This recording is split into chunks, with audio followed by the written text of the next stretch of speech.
Hello everybody, and in this video, or I would say in this course, I will create with you a small project because I want to create it from scratch, from zero, like no things before I have done, so no setup. Wow, it sounds like I speak like a kid. Of course, no judgment, but what I mean here is that I just set up a new user just for this course.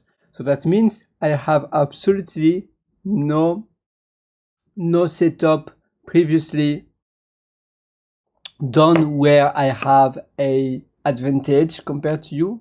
I would say a unfair advantage, because when you watch a video, you want the other person, the person teaching you what to do, to be exactly on the same stage as you, exactly on the same level. And this is really what I wanted to do. So as you can see on my computer, I have a Mac, all right, but it's just a basic setup. So you can see I haven't changed anything. I still have my dock here, and actually I don't like that. So we'll quickly change my dock. I don't even have the Apple user setup signed in. So I have basically nothing set up. I'm in a hotel, as you can see, in a Holidays Inn hotel, and I use the Wi-Fi. So maybe you have an advantage compared to me, because maybe your Wi-Fi is better than me. We will see. What I will do first is just to change the deck. So I will quickly do that because I want to have it on the left hand side, and for doing so should be easy. Yeah, bottom left, perfect, that's nicer. And here I want to minimize automatically height and show the icon. I will use a little bit of magnification. Oh, doesn't show genie effect, scale effect. No, it's not on that one. Full screen, perfect. Yeah, pretty much that's what I want. Yeah, that's a bit too much. Okay, I like more or less how it shows here. So I will display like this. I will just remove that one. I don't need this. So many apps on the deck. As you can see, I don't want that one either. I don't want that one either. Too much distraction otherwise. I don't know how you find it, but in my case, the first thing I do when I have a new Mac I just set up is to remove all of those icons. No, please, no pages. No. Come on. So here I will do quit, and I want to remove from the dock. Perfect. I want to remove from the dock. Yes. ScreenFlow, that's the software I'm using at the moment. So we leave it. I want to remove from the dock as well. Option, remove from the dock. Remove from the dock. Okay, great. That way we'll be a little bit more minimalist. Remove from the dock. Remove from the dock. Awesome. So here I will create a folder. The name will be code, and this is where I will set up my project. So my project, I use item, as you can see. So I have it already set up for my other admin user from this Mac. That's the only difference. But as you can see, I don't even have level 10K. I love level 10K. I'm not sure if you use it for your Mac. I mean Mac, Linux, for your shell, basically, with zbash power level 10K. They will say, no, the previous one was 9K. Level 10K, so I suggest you to install that one. For me, I will see if I can survive without it. I think I will still install it quickly. So let's do it together. So just in case you don't have it, we can do it together. I will quickly do that. I will clone it. Beautiful. Oh yeah, I could have used, oh no, it does use this one. That's nice. At least we don't install all of them. The heavy Git histories unneeded. So the death one param on Git, it's a really handy one. It helps to reduce the size. Oh, please. And actually, I should use ChatGPT instead of Google because it would be quicker. I have the feeling. Like, you see, shallow. So I will actually log in from chat open AI. I will quickly log in there. That way it will be. Oh, but I need my password manager. This is where I have an issue that I need to set up my user. I will quickly do that. 1 second and I will be back. Here we go.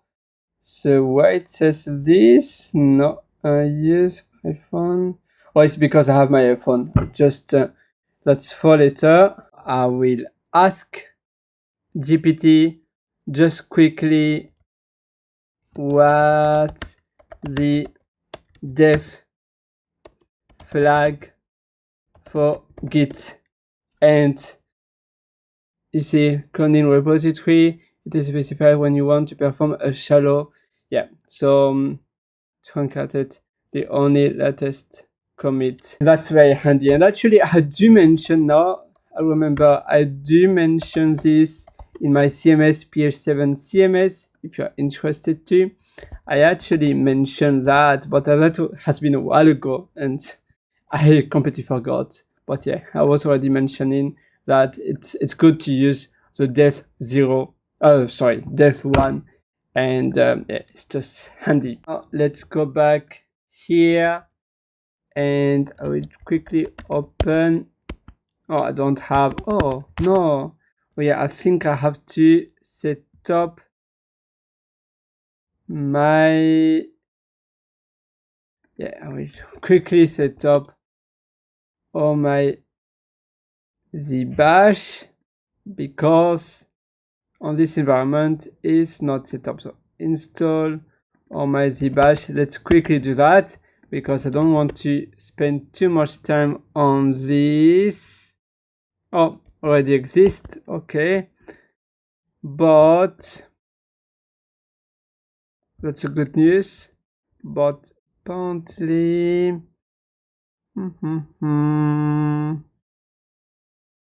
let's see why. Oh, I just need to create actually one file on my zbash. Let's see how it goes. And here I will quickly add that one. We need to set it up. So if we look at the documentation, I will just remove, I will close that one. And if we look here, getting started.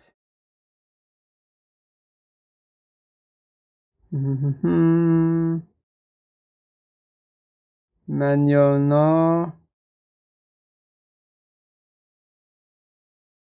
Yeah.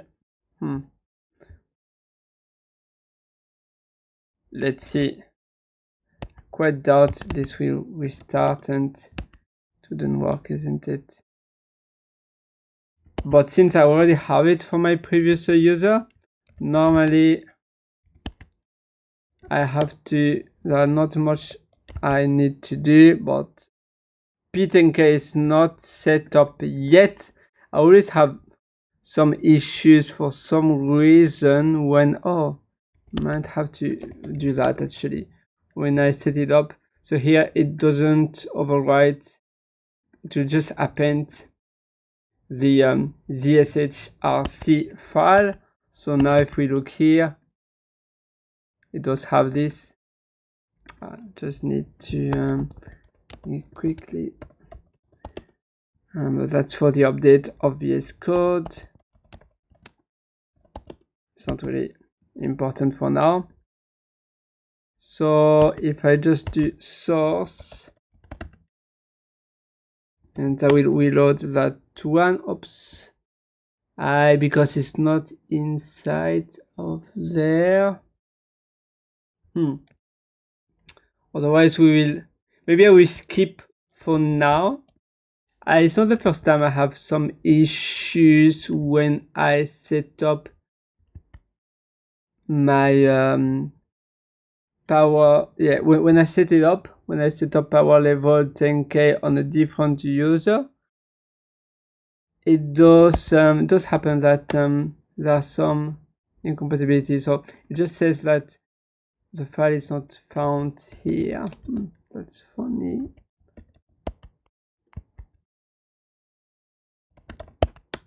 Let's see here. And power level 10K.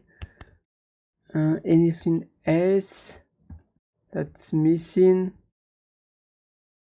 I don't think so. We can quickly go to manual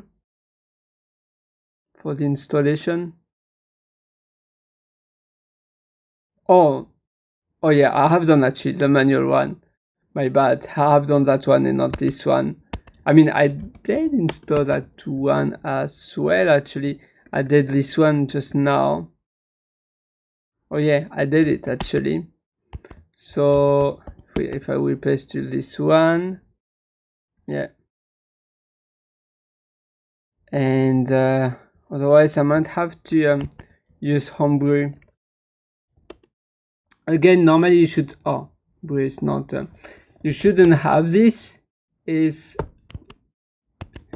mostly when you have another user on your computer and you have to set up new things for your specific user. And now nearly there. We just need to wait. I will finish my cup of coffee in the meantime. Beautiful. All right, so now if I do this one, I may have to restart. Just open a new terminal here. You see now it says, not found. And if I use, now if I do brew, command brew doesn't exist. Very good. If I do this one again, I think my password is incorrect. Perfect. Just need to wait. Download and install in Homebrew. Next step. Oh yeah, that's what I forgot actually. Sometimes we are too quick and we forget to install it on the profile. We quickly do that. Perfect. I have, I need to,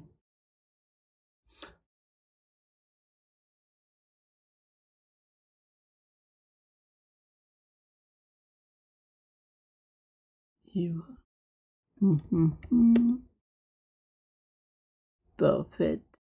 CNV. Bingo. Now I have it, and that's the step I have missed. And now let's do it from Homebrew. So we'll install power levels 10K.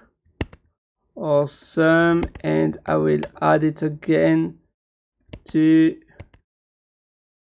this one. So there, can remove that because it only needs the source equals source here. Only that it needs for Homebrew. And now I will try to have it set it up. So to set it up, so for doing so, I have to restart my shell. And now that's annoying. But it doesn't, why it doesn't, it does that. If I restart again,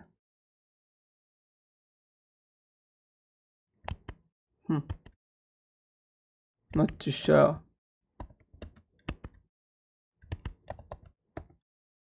Oh, bingo. Now it's fine. So here we are, because automatically when you restart your zbash, it will, if power level 10K is not installed yet, it will show the result, the installation result. So this is where we are. It is important to restart. Okay, it's not enough to close. So I will just restart. And here, yes. Icon. No, sorry. I will choose the lean one. Here I will choose the one as well. Unicode. One. I want the 24 clock. 2 line or 1 line? I want 1 line. I want to have it compact. And here, few icons, concise. And then, no. And here, verbose, quiet. And here, yeah, I want to have this. Perfect. So now, here we are. We are all set. You see, that's a new version. And what it has overwritten in our, in my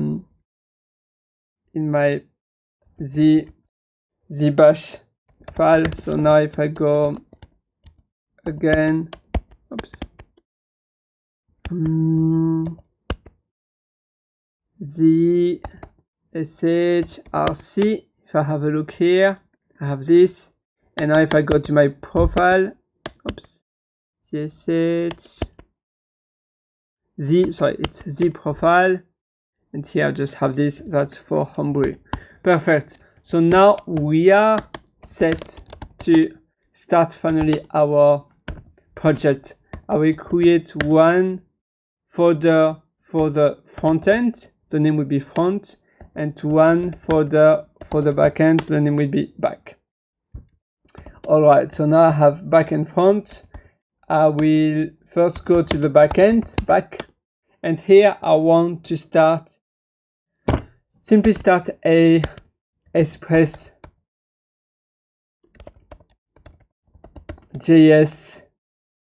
API, let's say. So Express.js GitHub. Beautiful. It's not really opinionated, but it's really flexible for creating any kind of powerful API. And I will first I want to use Yarn. Yarn for me, I love Yarn. Oops, what I have done, I will just remove. That wasn't what I wanted to do.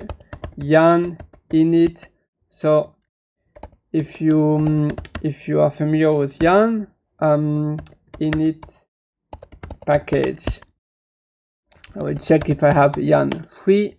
Oh, I don't. That's a problem. So I have Volta. Oh, on this, I will just quickly install Volta. Install. Get started to use Yarn 3. Yarn init. That's to set up my package.json. So first, let me quickly install Volta. I have an article on dev.to Pierre. That's me.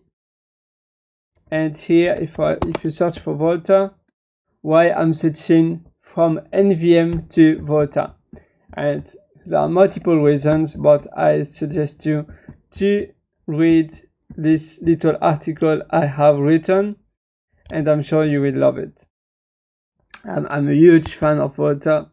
So now water, oops, I need to add it in my add water in my path. So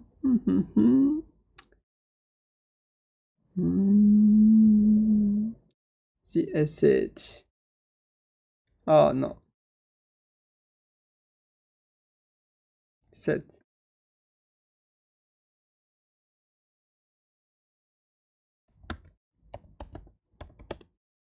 Let's quickly set it up for the Mac here. Let me quickly have a look. No, not right.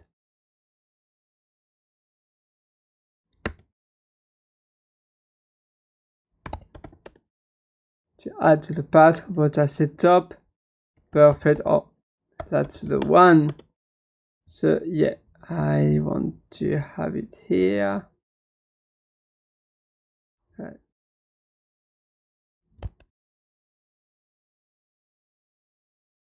Oh no, I still have some issues. Oh, now it's. So I just had to restart. That's why you see it's not here there. But if I restart my terminal, now it should be there. Oh.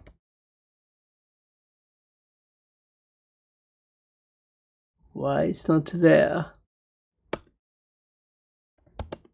Oh, now it's there. You see. So when you when you restart your terminal, it's there. So we do water pin yarn version 3, and it will get the latest. Oh, not in a node package. All right. Oh, I will water install.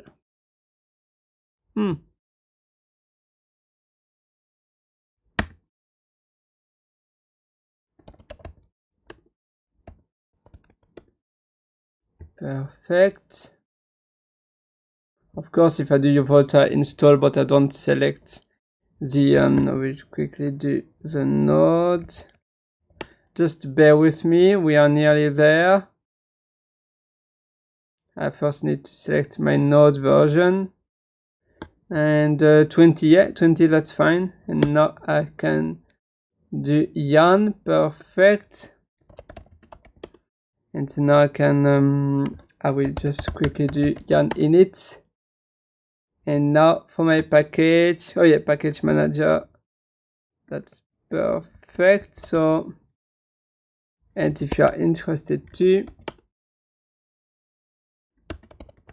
package JSON, this is new actually. So in case you are not really familiar with how to specify, and package manager field is required to match with the following in Node, how to apply, add support. So you can even let's open quickly our VS Code in our project, in our backend. I trust it. Yeah, that's fine. And here I will quickly install one. Yeah, we have to install a few packages. Yep. Lot of things to be done. We have Copilot I want to install. We have also Copilot Labs. I really want to install as well.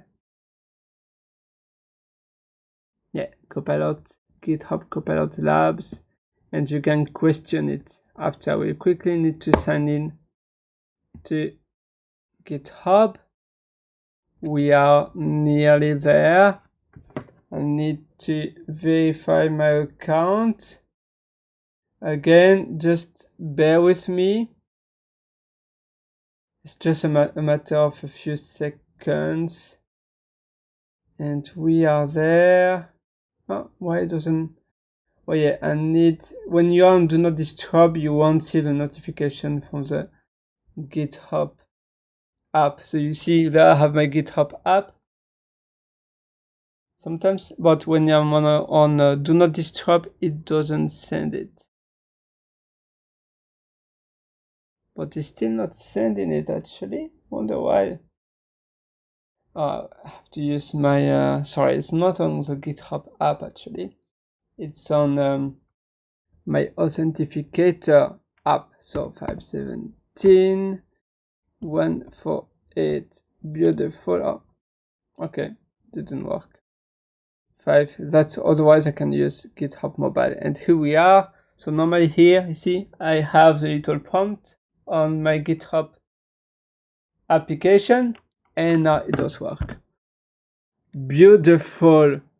All right, so now, and it will sync the application I have already synced with the cloud of VS Code. It's nice because then you don't have to reinstall all of the applications. It will sync automatically. That's good. So I have this one, nice. And now I want to sync with everything else. I go to settings, or here, turn on cloud changes, send in with GitHub. All right, hello, perfect. Now, here we are. I don't want to have this been shown. Perfect. One thing I will do, if I go in package.json, you can question ChatGPT about it. If you're not sure, Copilot, and here explains this, and bam, it will explain to you. It's just amazing. I know. Thinking, okay, the provided code is a snippet from a package.json, yes, perfect, file in a core component of Node.js. Package.json line indicates the project of Yarn, perfect. And now we do since when is available, what version, and let's see what it will reply. It's not a standard. Oh yeah, because normally with Volta you would have an object like Volta to be something like that. This is what I have in my other projects, and then you have like Node and Yarn. That's how it does work. And if I look on Google, what the heck is package manager object?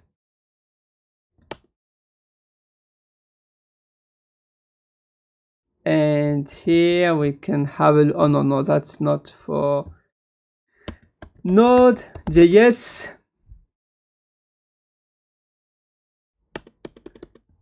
Now we have nothing. What?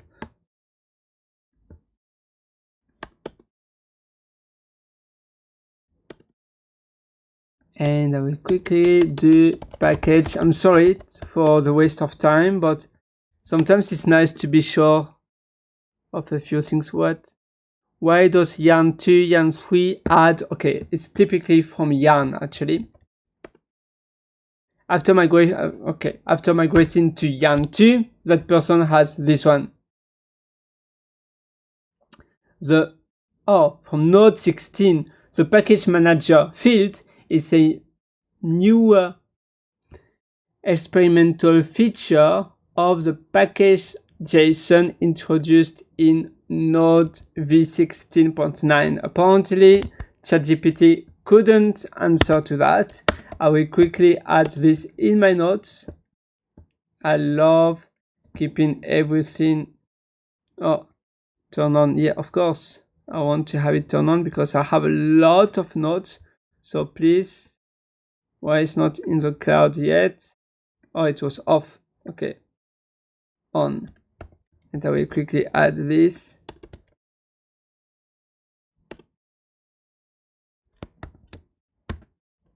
Since node 16.9.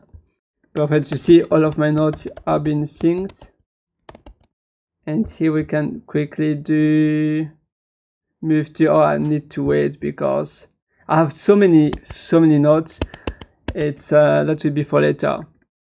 Oh yeah, core pack, that's also well, it's safe to remove on systems that have broken enabled. This can be useful. It can have can be a useful way to keep your package manager Yarn in sync with other members of your development team. Perfect. All right.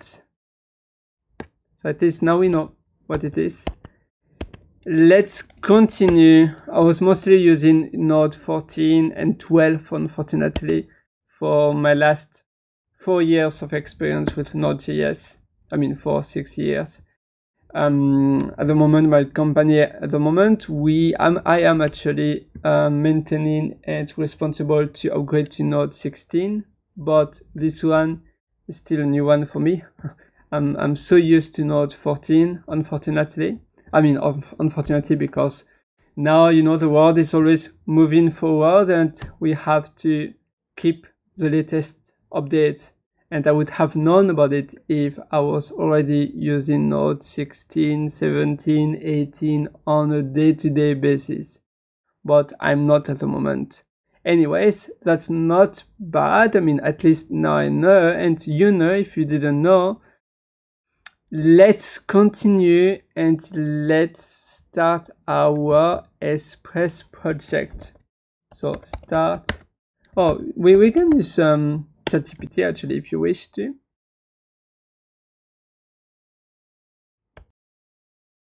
Start a backend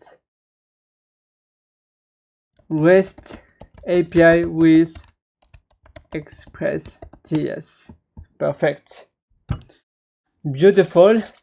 Let's see what we have here for building our startup, because the project we are building, right, is like for a little proof of concept, a POC, as I like to call it, POC or MVP, minimum valuable product. And this is what it says. npm init. Thank you, GPT. npm install Express. In my case, I will use Yarn, and I should mention that. I will just quickly stop it. Should have said it here. I'm using Yarn 3, Yarn Berry. That's a new name for V2 and V3. All right, so it will show the commands with Yarn. If you don't have Yarn installed, oh yeah, but I do have it installed, but that's okay. We will just skip this.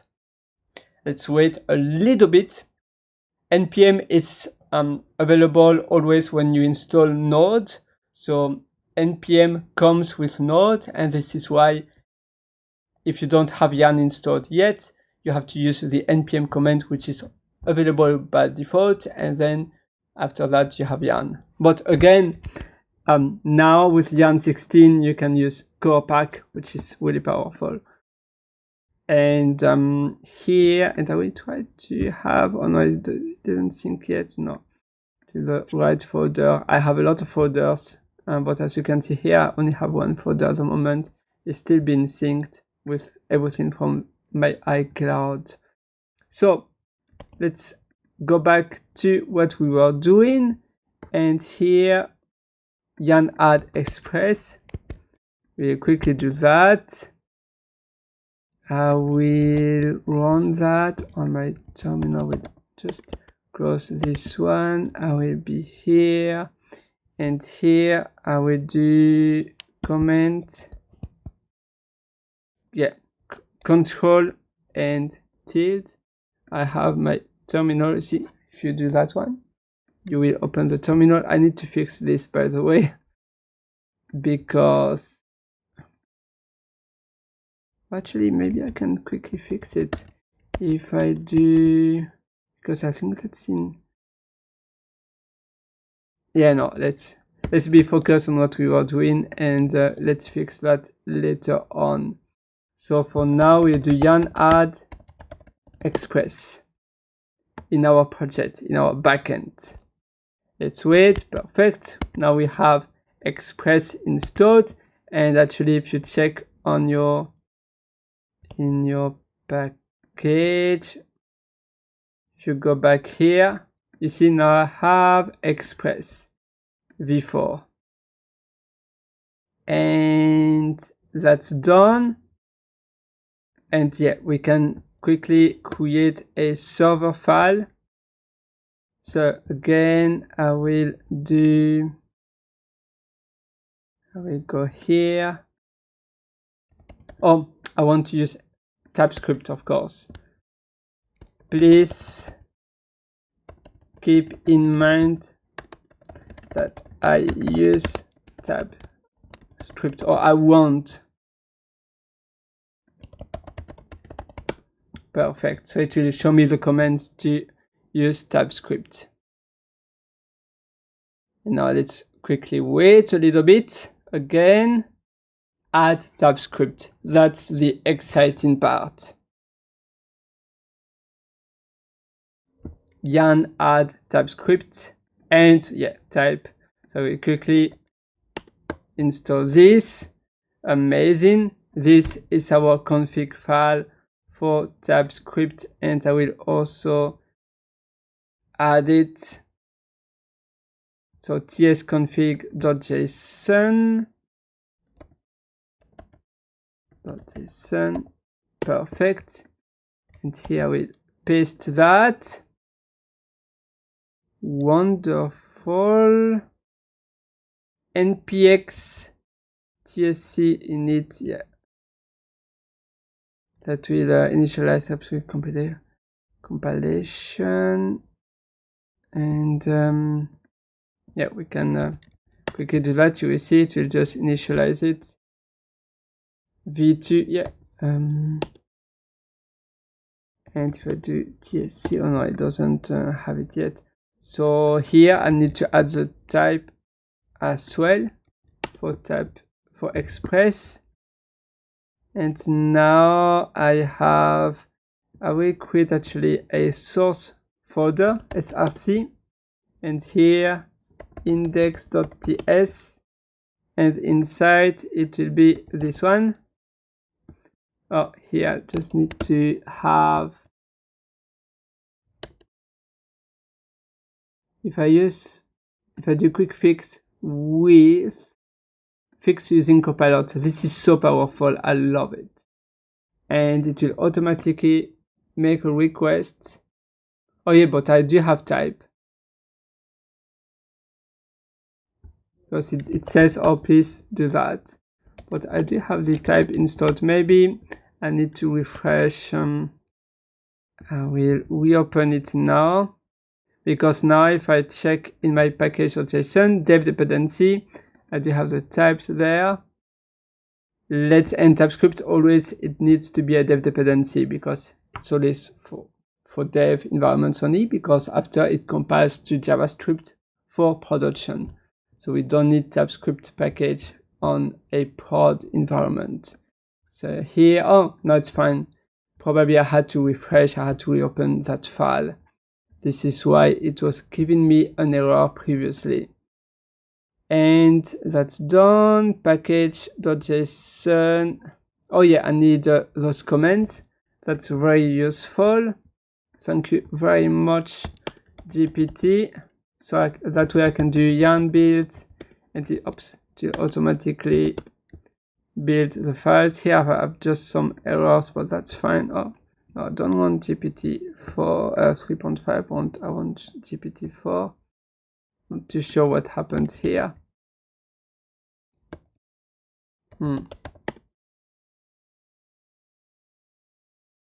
Okay.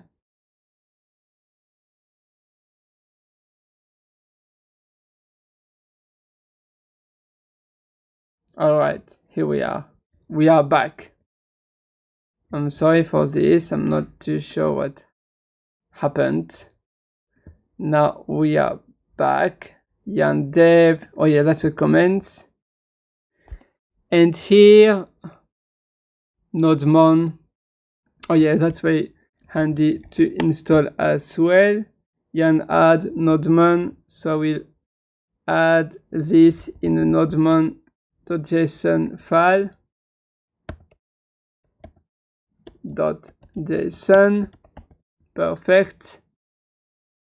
And now for the moment, install nodemon and tsnode. Oh yeah, tsnode is really powerful, so we don't have to compile the files that way. Yarn dev tsnode. This is what I have installed, isn't it? Because it's nodemon and tsnode all together. Yeah, tsnode. Normally you have to compile every time the file from a ts to a js, but with tsnode you don't have to. And this is why we use nodemon. So nodemon will help us run in tsnode, as you can see here. So now if I do yarn dev, technically it will use nodemon. And this is why before it wasn't working. Oh, I have an error. Oh, in my ts. Let's quickly have a look. Of course, if I don't see it, that will be annoying. Oh. Right. Oh, here. See, I have that one was missing. So the closing curly bracket was missing. Now it should work, and it does. So if I open my local host, I see hello world. Amazing. So this does work. And where are we at the moment? We are here. Index. You see, it does the hello world. I will quickly infirm fix using GPT, because normally I need to add the type, like, yeah, like the request. I will oh no, please, yeah, like this, request and response, and now I have it from the type of Express. So now, yeah, now it's even better. Create a endpoint.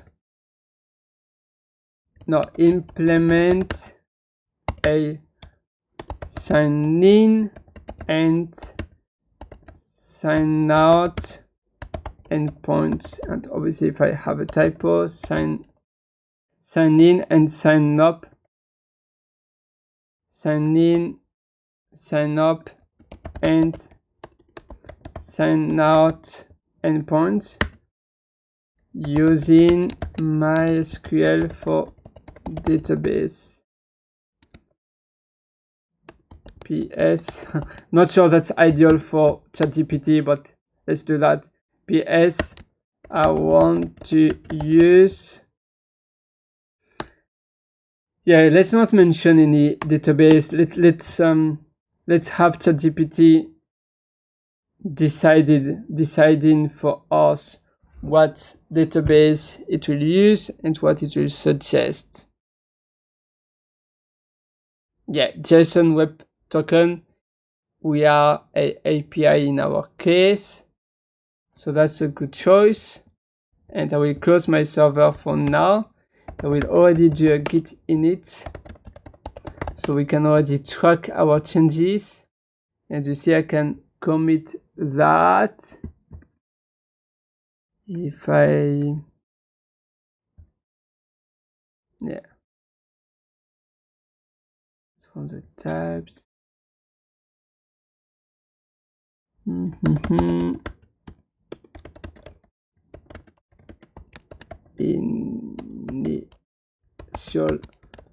commit.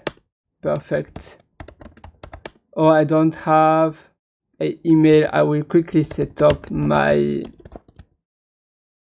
git config. Open, and here, or maybe I should do git global, what's the name again? Git global name email. So we can set it up. Or maybe I should go to my Git. Actually, I have one already ready to be used. I always use the same. Where it is. Order.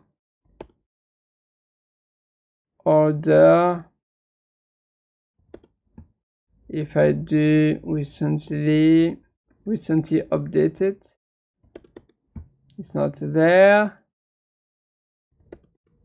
It's not there either. Oh, here it is.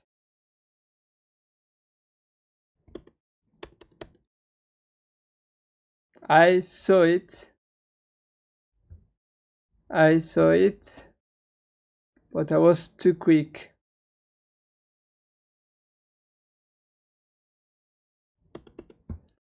And for some reason, the search tool from Safari didn't work. So, please, where are you? Where are you hiding? Ah, here. I wonder why it didn't work.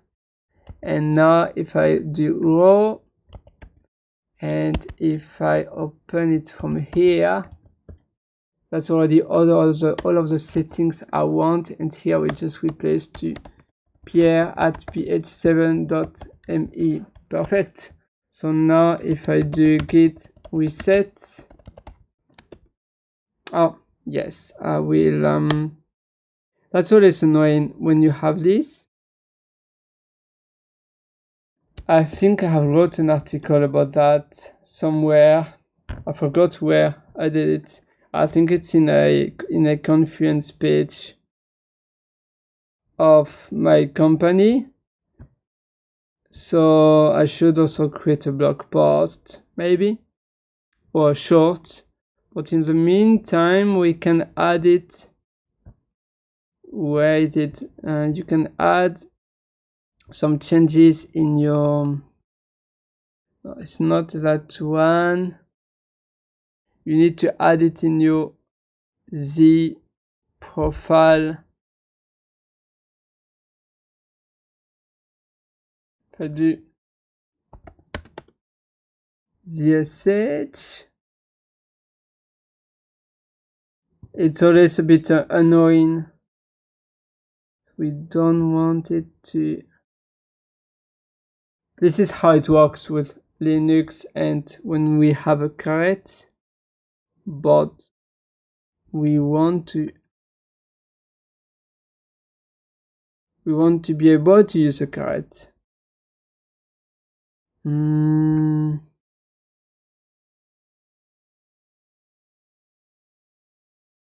Where was that comment?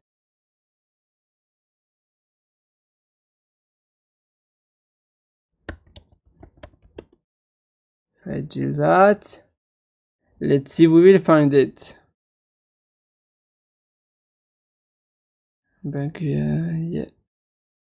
It's one of them.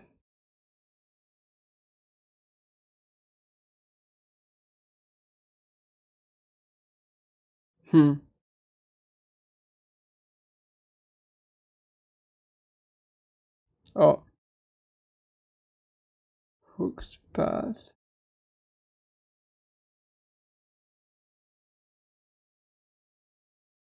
It's not that. Let's see here. Oh, I cannot believe it. It's that hard to fix that problem. I found the issue last time.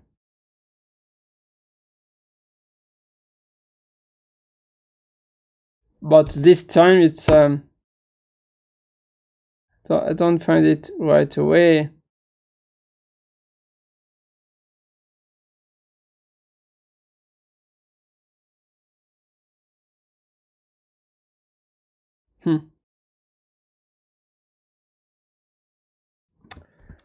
Okay, let's ChatGPT and hopefully to be more useful.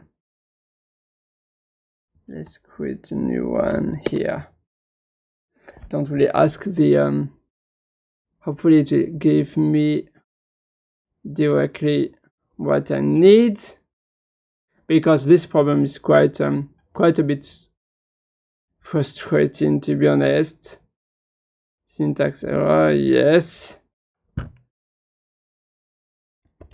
Sit in.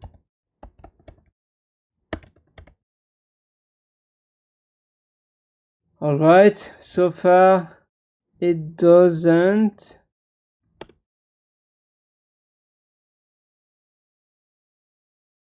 Yes, I want to like an empty. Yeah, all right. Comment.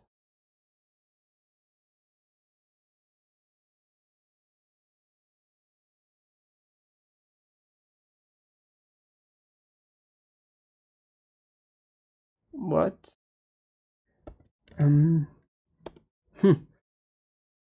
Where was that solution? And this, I really wonder what's that. This is not what we want. I'm trying to use.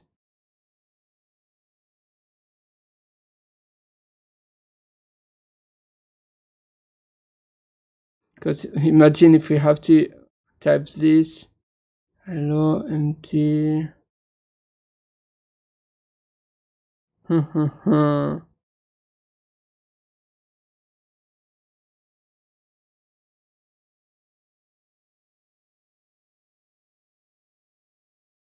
No.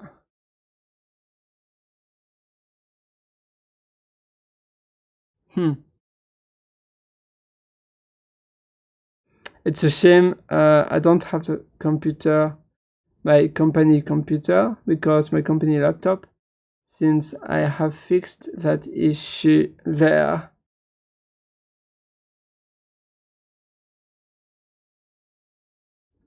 Because I don't want to use the tilt, to be honest. I want to use the caret. And most of the errors are so unbelievable. I really wonder why I cannot find it. Maybe it's me, the issue. Like, I cannot find it quicker. Let me know in comments if you can.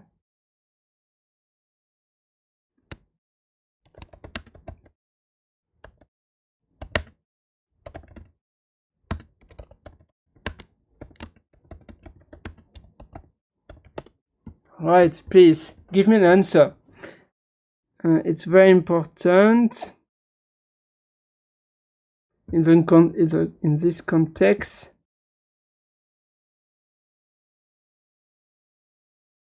Alias. I need to check in my laptop's computer. In the meantime, I will do this. Oh. Okay, I will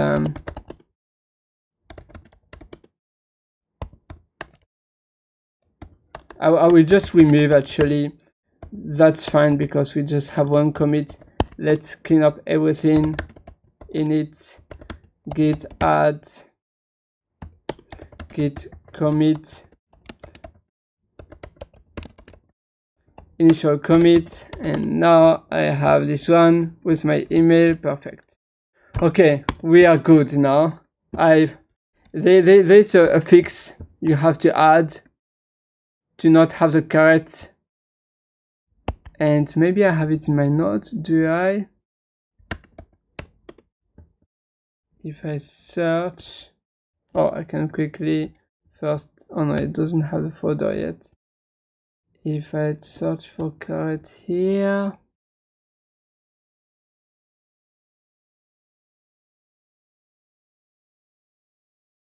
oh, okay, I think that was a message. Interesting. Caret interpreter.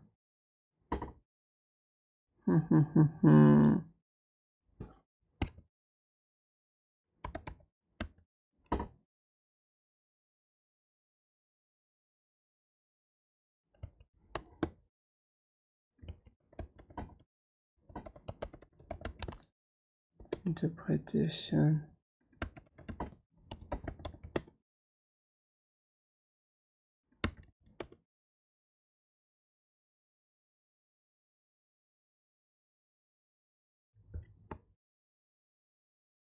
And I know it's somewhere here. I know that the solution should be here somewhere. Sometimes I really want to find the fix ASAP, but yeah, anyway, we shouldn't stop everything just for that. Let's continue. The world is not waiting for us.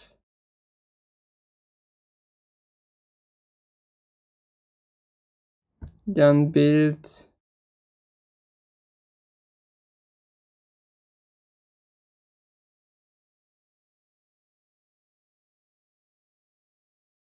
I just regenerate this. Perfect. All right, I have found it. You know what? It's funny. Finally, it's this one. That's the answer. I will quickly add it in my notes as well, just in case. I will do that. Oops. And perfect. Oh no, come on. I will go to Finder. That's the one. Okay. I will drag and drop. Don't allow. Perfect. So here you need to have this one in your ZSH config file. So if I do code sh, it's so much easier after that. Okay, so I have this as simple as that. And now if I just reload my file,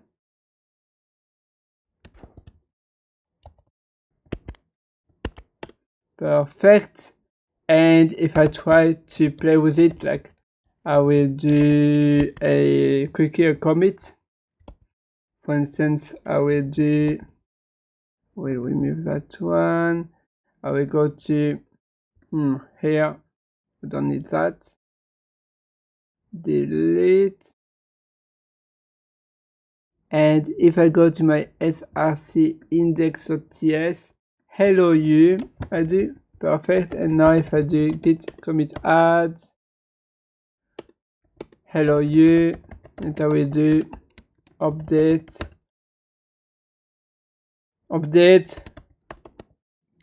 server message. Perfect. And now I want to reset my last commit, git reset head with a caret. You see, it does. Oh yeah, it does work. Perfect. Now we just quickly do, I will still remove my server. Oops. Git.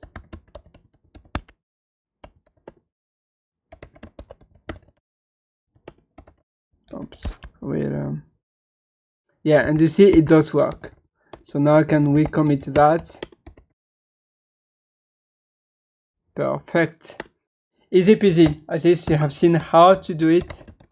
And you just need to add, I closed already the folder, but you just need to add the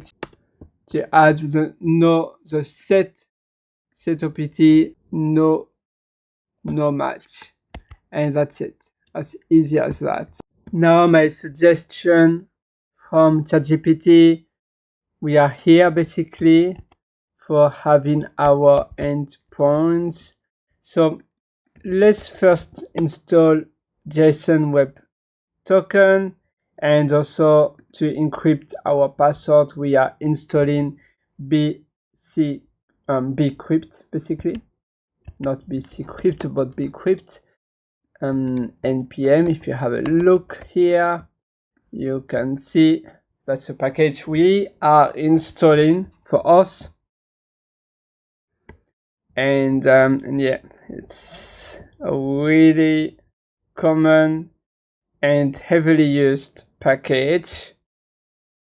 We are installing that one, so, and you can see very handy for hashing a password. So now I'm here in my case. I will also install the types. So types have to be a dev dependency. So that's why we have the dev flag here. And then we need to add so I will create a models folder for our user types. So we create first a models folder, and then user.ts. Probably I will rename it. I will rename to user.type. I prefer that way. Again, it really depends of your convention and what you prefer. For me, I prefer to have it this way in a separated file here in root. So let's create a root folder from src root, and here we have auth.ts. Perfect. And there we can add this.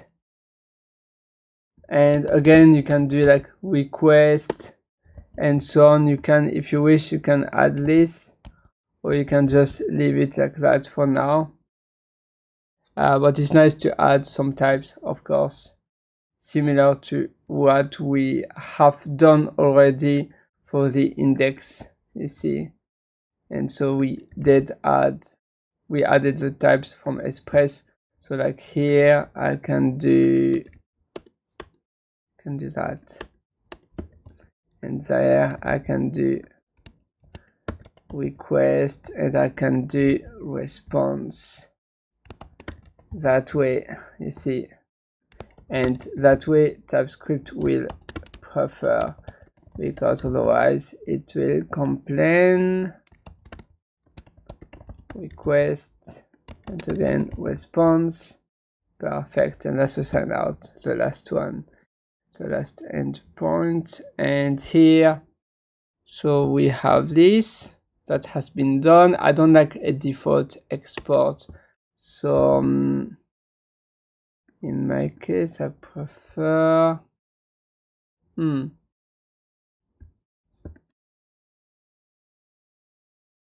yeah, export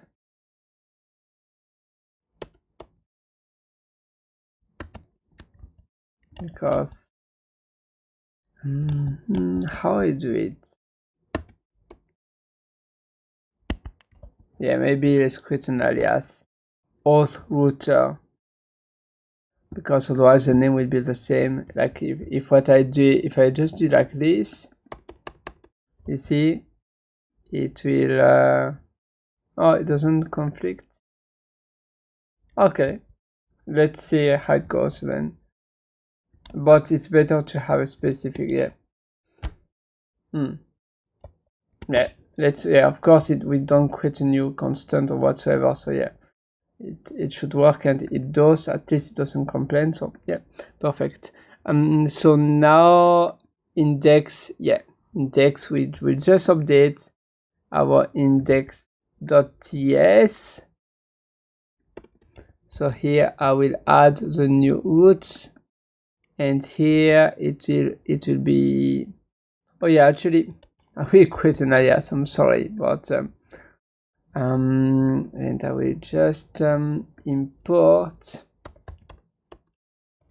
Oh, I can do the alias from there actually. I'm sorry, I'm thinking a lot, maybe a bit too much, but you know, you want your application to be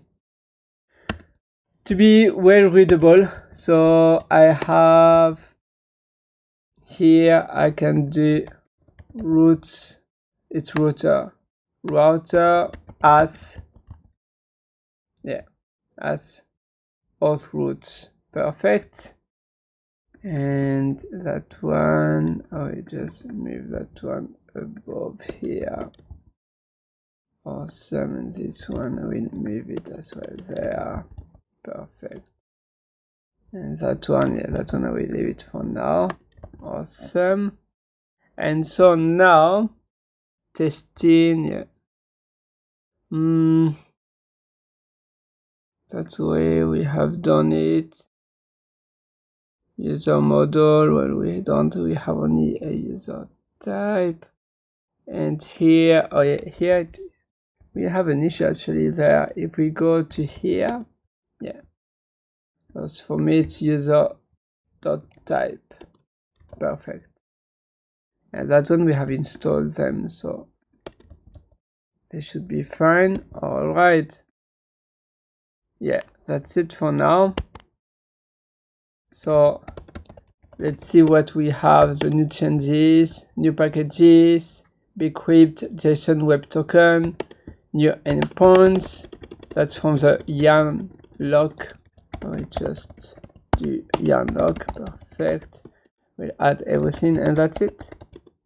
Oh, yeah, this, I will just add that to my gitignore. Cache. Oh, it should be. Oh no, swap. Alright, we'll just remove this. Perfect. So now it shouldn't be there anymore. No, it's not. And this one I will add src model and roots.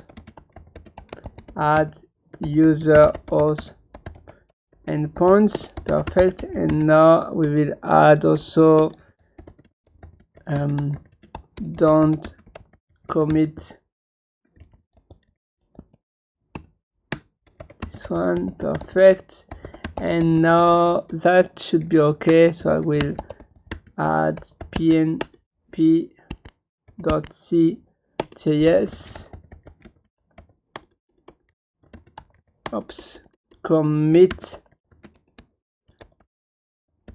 commit this one. Awesome. And I can even question if we wonder, oh, what it is, or things like this. I can use the ChatGPT, what, or we can do explain, and so it will explain for me automatically that file. Again, that's very handy. The PNP CJS, you see, file is part of the yarn, yeah, oh yeah, Plum PNP strategy, and yeah, we can learn more about it. Perfect. So that's done already. Wow, we have done a lot of nice and big progress so far. Let's continue. We say use a real database. Now use a real database. Why do I write that? Because here at the moment I will just add a comment here. Users, well, the users is just a static array. We don't have a real database. ChatGPT gave us as a alternative because I didn't mention anything. I didn't mention the database.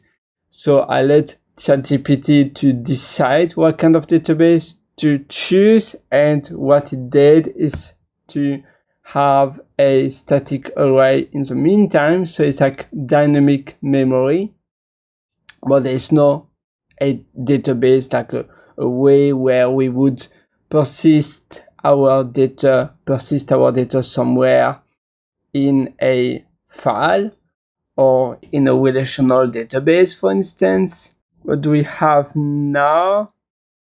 What it said to me concerning the database, Mongoose. So yeah, why not? We can use Mongoose. That's fine. Mongoose is not a relational database. It's a non-relational database. I don't have too much experience with MongoDB to be honest, but this is why I'm quite happy to have a trial. So we need to register here to use our MongoDB instance. So I will create an account and install MongoDB. Yeah, we will use the cloud-based MongoDB. I will use the cloud-based MongoDB. Please show me the steps. That will make it easier. And yeah, that's to connect to MongoDB. So we are here. So we create this database.ts file. Let's do that in src, new file, database.ts. Exciting. And here I will paste that. Here we need to replace this to the URL. The URL will be given by MongoDB when we will register and when we will create a new database in the MongoDB dashboard. It will show a URL. We will just have to paste it here, but that will be for later. I will save that file and Command S or Control S if you are on Windows, and we can continue. In index, we will just call that function, this function. So when I go to index src index.ts, I will call the function maybe at the very top here. And I need also to have the import. Oops. Perfect. And I will paste it here. Beautiful. So now what else do we have? src models user, and I will create a new file. For me, I only have user.type.ts. So let's create a new file. It will be user.ts, and I will paste that. So we have mongoose, this one iUser.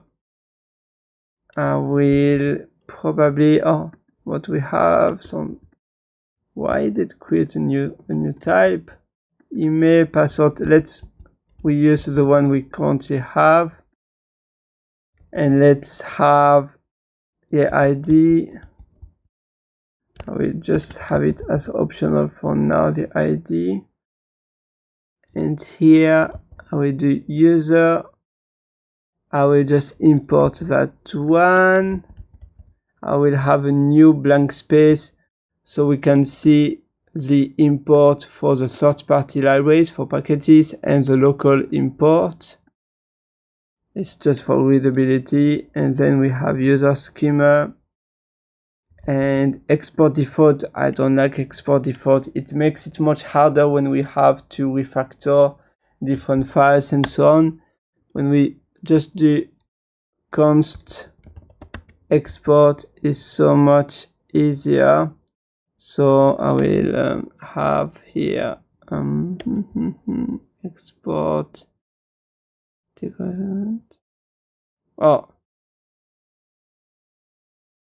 What? Export MongoDB. Don't use export default, please.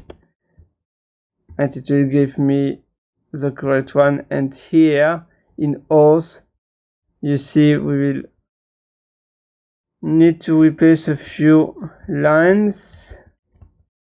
The JWT token, did I have it before? I'm not sure. I will have a look. Also TS. Oh yeah, I did.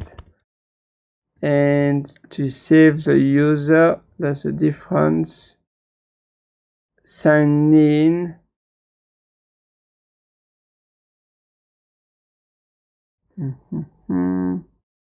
Now, yeah, that's the main difference. User from model. So here I will import. I will just remove this one.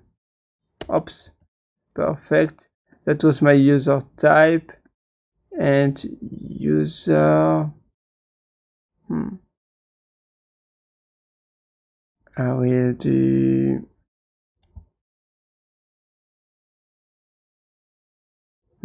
how will I do that? Because did have export default. Let me quickly check there. Yes. Oh yeah. We just user model equals export perfect user model, and here I will in auth.ts perfect, I will just do that, and that's different here. I did for sign up. Let's have a look. Sign up, it will be a little bit different because now we use MongoDB. It's nice, it's quite nice because now ChatGPT shows to us everything where we don't use, everything, the new code with like the code but fixed without the default export, and that's quite nice. And same for, just quickly check here. That's the same, isn't it? What's the difference here? Yeah, there's no difference. And there, now we have this. And here, sign up. Oh yeah, await save. That's the main difference in auth. So instead of pushing to an array, users.push, we do await new user.save, and we give a successful. I will just replace that to the try catch. I will actually replace everything inside to the new content. Perfect, looks really nice. And here to be user model, awesome. And then for that one also we do the same. Here have the token user model, perfect. And for the sign up, that's nothing has changed there, no, but looks very nice. And so here is a model export const, yeah, really nice.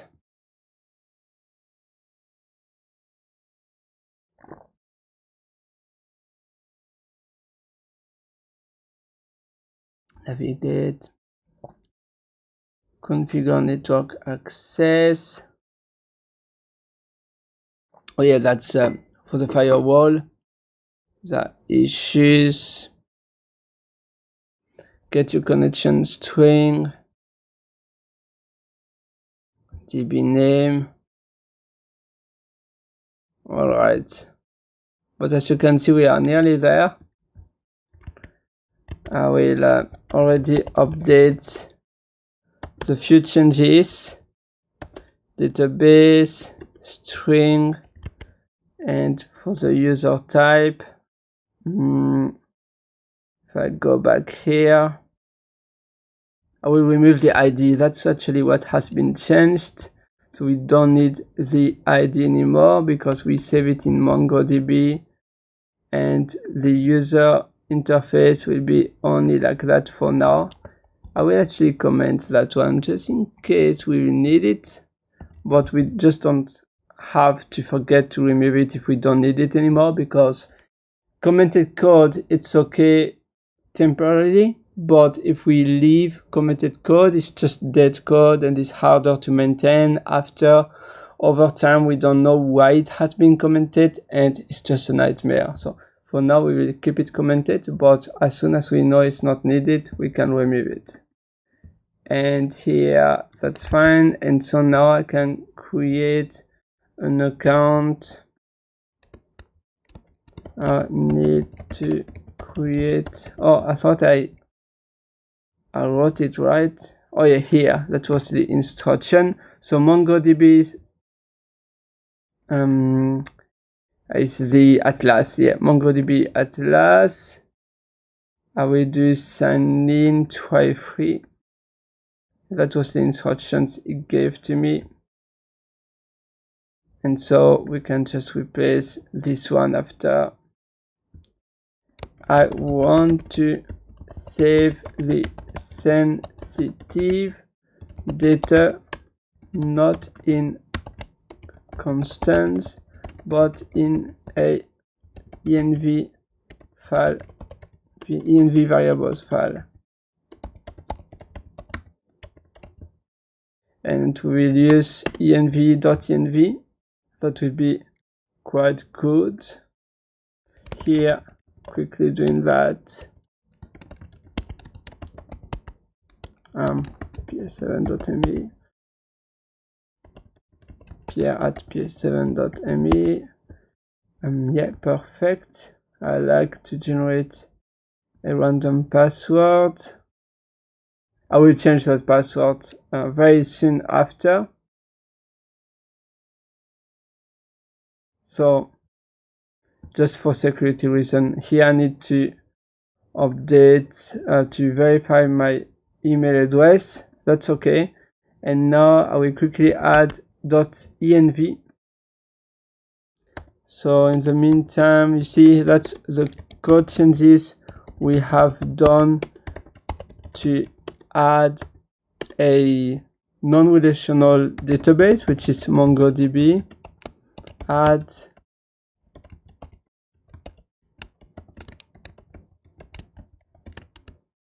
with mongoose package. That was the name, isn't it?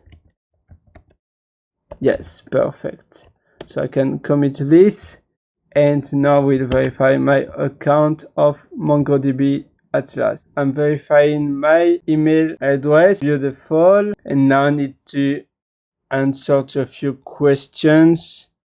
So hostname existing, here it will be migrate. What is the primary? Create a new project, and here, well, I'm a software developer. Perfect. That's not really needed. Like, you don't really have to do this. It's just like, oh, I think you have to actually. Oh no. So we quickly do it. It doesn't really matter. Finish, and here we are. So you need to choose a plan. For me, I will choose the free one. Free plan, cluster 0, create. Amazing. And here, username and password, or certificate, will go with the username and password. Create a user. Cloud, let's keep it simple, and go to overview. Awesome. We can close that, and here's our database. Amazing. So now we just need to have access to the URL, and that way we can configure our application. So connect, compass shell. Right, we did that, and that's for us, this one. And yes, you see, we are doing exactly like that. So easy peasy. In our case, now we will move to our env file, but it will be like this. That will be for us. And password, of course, we need to replace to the password there. The password we have set up So for you, it will be a different password. In your account, you have a different one. Build, because we need the password for each database we create. But otherwise, you know, MongoDB Atlas is amazing and really powerful. You can do so much. Although I wasn't thinking of using MongoDB at the first place when I started this project, but I'm quite happy.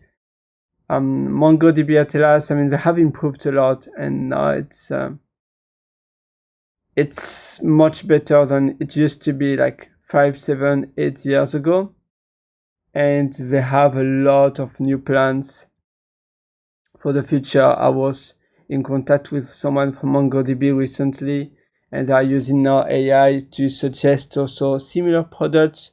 If you have an application like a food app, GYG, like I'm not sure if you know them, but it's like a famous burrito franchise restaurants in Australia, Guzmas y Gomas, they use MongoDB. And yeah, they are quite happy with it. Now we are going to use our env file. So env, we have already the package installed, which we just did before. I thought I did. I haven't added. Oh, let me add the package. I was sure I did, but probably I forgot. So yarn add .env, and now yes, we have it, version 16, and here that's the two sensitive variables we have at the moment. So we have two sensitive details, like instead of storing them in a constant, is highly recommended to store them in a env file, and then you will store them in AWS for production. Here I will create two env files, one to be .env and the other one it will be .env.sample. Perfect. I will paste both of them there. Here I will use that. I will take it out. I will store it in my env file like this, and I will quickly, we need to load our .env. That will be in index.ts. So at the top, I will add a comment, load environment variables from env file. And then here you see process.env.mongo URI.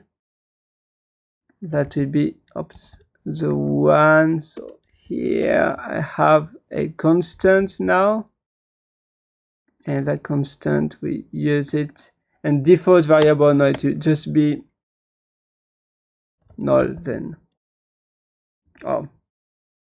we shouldn't even have one. Perfect. And then for our JWT, again it's the same, but there we can have a default one, although I'm not really a huge fan of having a default variable, because sometimes it can lead to more confusions and it might be even harder to debug. So for now I will leave it, or I will do like that. Yeah, secret. Okay, that's fine. And now we can test our application. Perfect. So you can see we did already good progress. Database, I'm just looking here in my database project 1.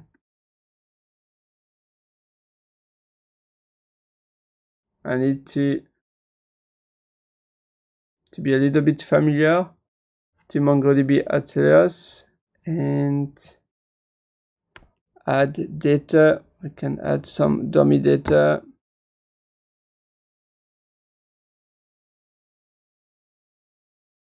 Perfect.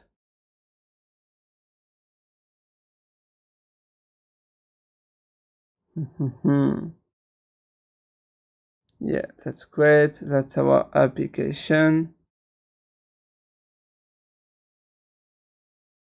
Awesome. And here, enable local development. No, that's fine. Project 0. All right, that's me. Yeah. Now we can commit the changes. .env, and we can do git commit store sensitive config variables in .env file.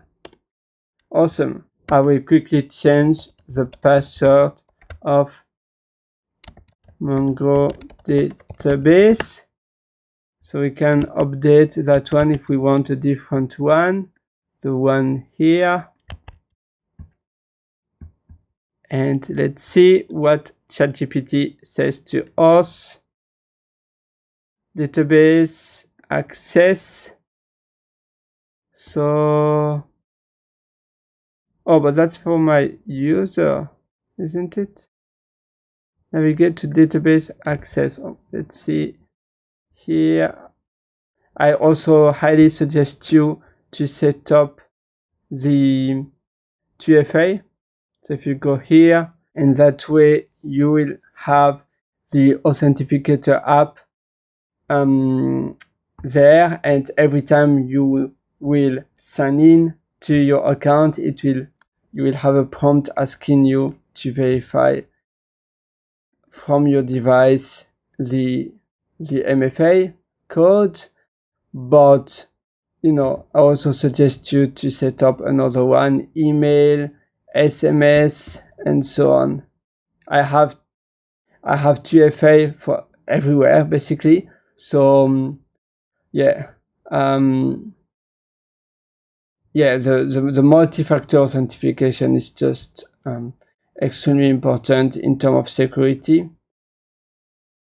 I think here I need to set up another one. If I do email, and now it will ask me, okay, so I will verify, I will check my mailbox because I have a code there as well. Right, and now I have 2 factors. I think you need at least 2, and now you can continue. Beautiful. So if we check here, we should be able to have database access. Awesome. And here I can update my password for the database. Edit password, and here you can just auto generate a new one. Awesome. And that should be the one: update user. And this you can see in what role it is there, with only read. Yeah, for us is read and write to any database. That's our user of our database. And now here I can update the password like that, and this should work. And the env.sample, that's just the sample file we will commit, but the .env never commit that one. So make sure in your git ignore you have .env. You never want to commit that one, so we want to ignore it. And now let's see if I do a git status. We will commit the following files there. We have user model, that's fine. User env sample, we want to commit that one. And git ignore, yes, perfect.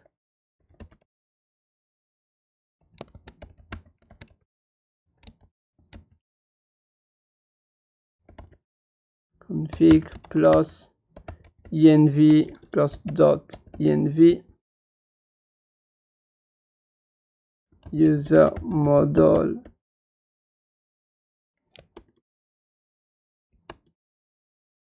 plus dot env sample file. Ideally it's 2 commits, and actually I will do it. I will just do a reset because we don't want to have one commit for 2 different things. So I will add this one, and I will add the changes in the database. Oh, that's a new file, I didn't commit it yet. And here I will do add MongoDB user model to save to persist user data, and then here ignore env file. Perfect. And yeah, that's it. So now we can run our server. If I do yarn start, let's see. Oh, I have an error, and the error is coming, couldn't be accessed. Trigger on got. That's an interesting one, isn't it? Like, oh, I will do yarn build first. We have an error here, as you can see. Await the string undefined. Yes, we do. So let's have a default. It needs to be a string. So here to be empty. If it doesn't work, well, or we can just do that express auth. Yeah. And so that way we won't have an issue anymore, because it's for the type, it has to be a string one. Yarn start. But we can use like here we compile the JavaScript files to the TypeScript files, to JavaScript, but we can also run our NodeMon, and this is why we have NodeMon. So again, if you remember, you see now I have a dist one, and the distribution one is all of the JavaScript files we have compiled. So automatically TSC will compile our TypeScript files to a JavaScript, and that's the compiled files. Those files are auto-generated by TSC, but if we go to package.json, like here, if you remember, we have tsnode and NodeMon, and then if I go to, I have a NodeMon JSON file as well, like the script here, we have dev NodeMon, and then here, yes, here we have watch and execute ts. That's the files, extension ts, and then execute is tsnode. So if I do now yarn dev instead, it will run NodeMon. But now if I do yarn dev, so yarn dev will execute this, as it's mentioned in our package.json. As you can see, NodeMon, it will run NodeMon, but yarn start, it will use the one from the distribution. So that's why I need to compile the file before, or I could also do yarn build and so automatically it will build for us. We don't have to remember to build to compile the TypeScript files to JavaScript to do it here. So that's also an option. And yeah, that's great. I can access to the URL here. You see, hello you. And of course, now we have endpoints. I will commit what I have just done now. That's fine. Yes. Perfect. And again, I did 2 commits. I added both of them in the staging area, but there are different changes. So let me quickly, I will quickly do a git reset for package.json. So now I have only database.ts, and here I will say fix ts type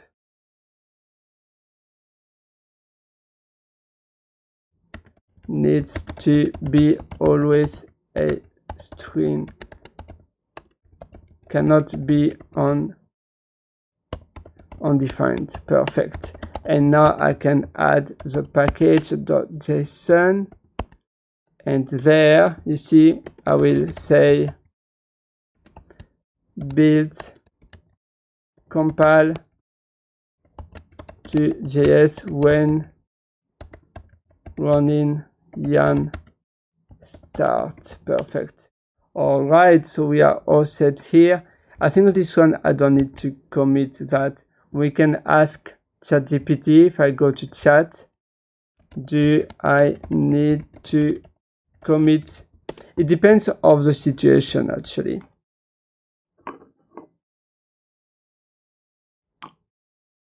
Let's see. Yes, in general it is recommended to commit PNP for yarn. Well, we can keep it for now then. Awesome. I'm just adding the env sample in a commit. Yes, git commit env.sample git. Perfect. And then here we don't want to have dist. We don't want to commit dist. Obviously, that's a distribution, you know, it's all of the auto-generated files. If we look here, we don't want them to be committed. So what we will do, we will add the dist folder in our git ignore file. So here, we just add the dist folder like this. And now if I do a git status, it's gone. That's perfect. So we'll just add updates. I have this. I will remove that. I will update my git ignore file. I will say ignore dist folder. Perfect. That's done. If I go to database now, I can see that I have a connection, and this is when you run the API automatically. If I do yarn dev, automatically it's running. Oops. It will call this one. It will call our URL. For us, it's from our env file. So this one, and this is how it works. So that's why I can see this connection. So that's nice, and this is a factor to know if it works or not. We can now know that we don't have any errors. If I change now my password, of course, if I go to env file, I do this, and I try to run again, I will normally, you see, I have an error, authentication failed. But if I change back, if I undo the typo I did in the password, so now the password should be correct. You see, I have no error anymore, and I see connected to database. And connected to database is here, that console log. I can do connected to MongoDB Atlas database if we wish. And then you see, automatically I can see the new console log appearing. Now if I quickly go to host.ts, since we don't use the dynamic memory storage anymore because we use MongoDB Atlas, I will remove this one because it's not used, that type. We use the type only now in the user model, which is also better, it's cleaner. And I will remove that blank space. And this way I have only user model being exposed in host.ts. And here, that's the type, and that's correct here. And now I think I can remove the ID for now.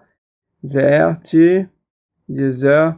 We can always create another interface or another type later on if needed. Awesome. So I will quickly commit that, keeping my changes up to date. Remove redundant unused code. Awesome. Let's continue now. So we stopped where we were with Atlas, with the API. We still have a lot to do because our API is still quite simple. We want to implement more endpoints. Now what I will do, I will mostly use the chat GPT from VS Code thanks to GitHub Copilot Labs. And for your information, I know Copilot is not free, but I don't pay for it. And there are a few reasons why I don't pay.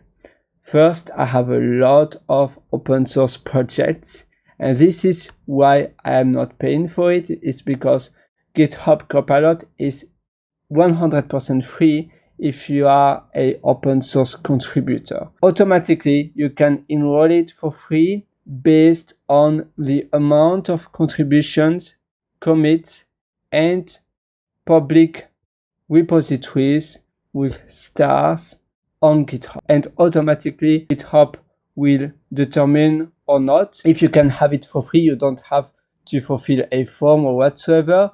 Automatically, GitHub determines that, and you will be able to enroll it for free. Second, if you are a student, you can also have it for free. I'm a part-time student. I'm studying data science as well, but in my case, I got already Copilot way before, because way before I started my part-time master. So I already got Copilot for free. But the other way I could have it for free is as a student. If you have a edu email address, if you prove that you are a student, you can have it for free as well.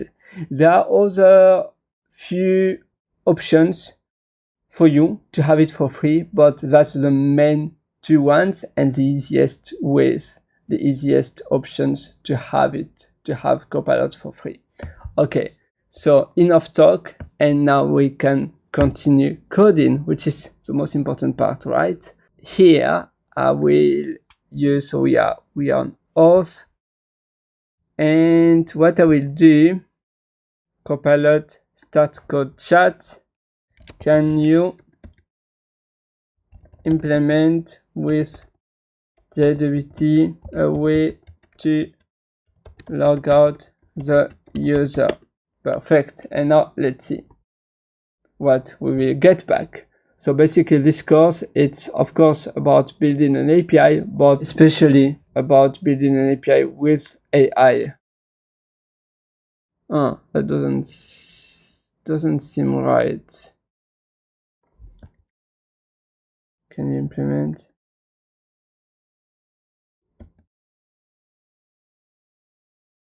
So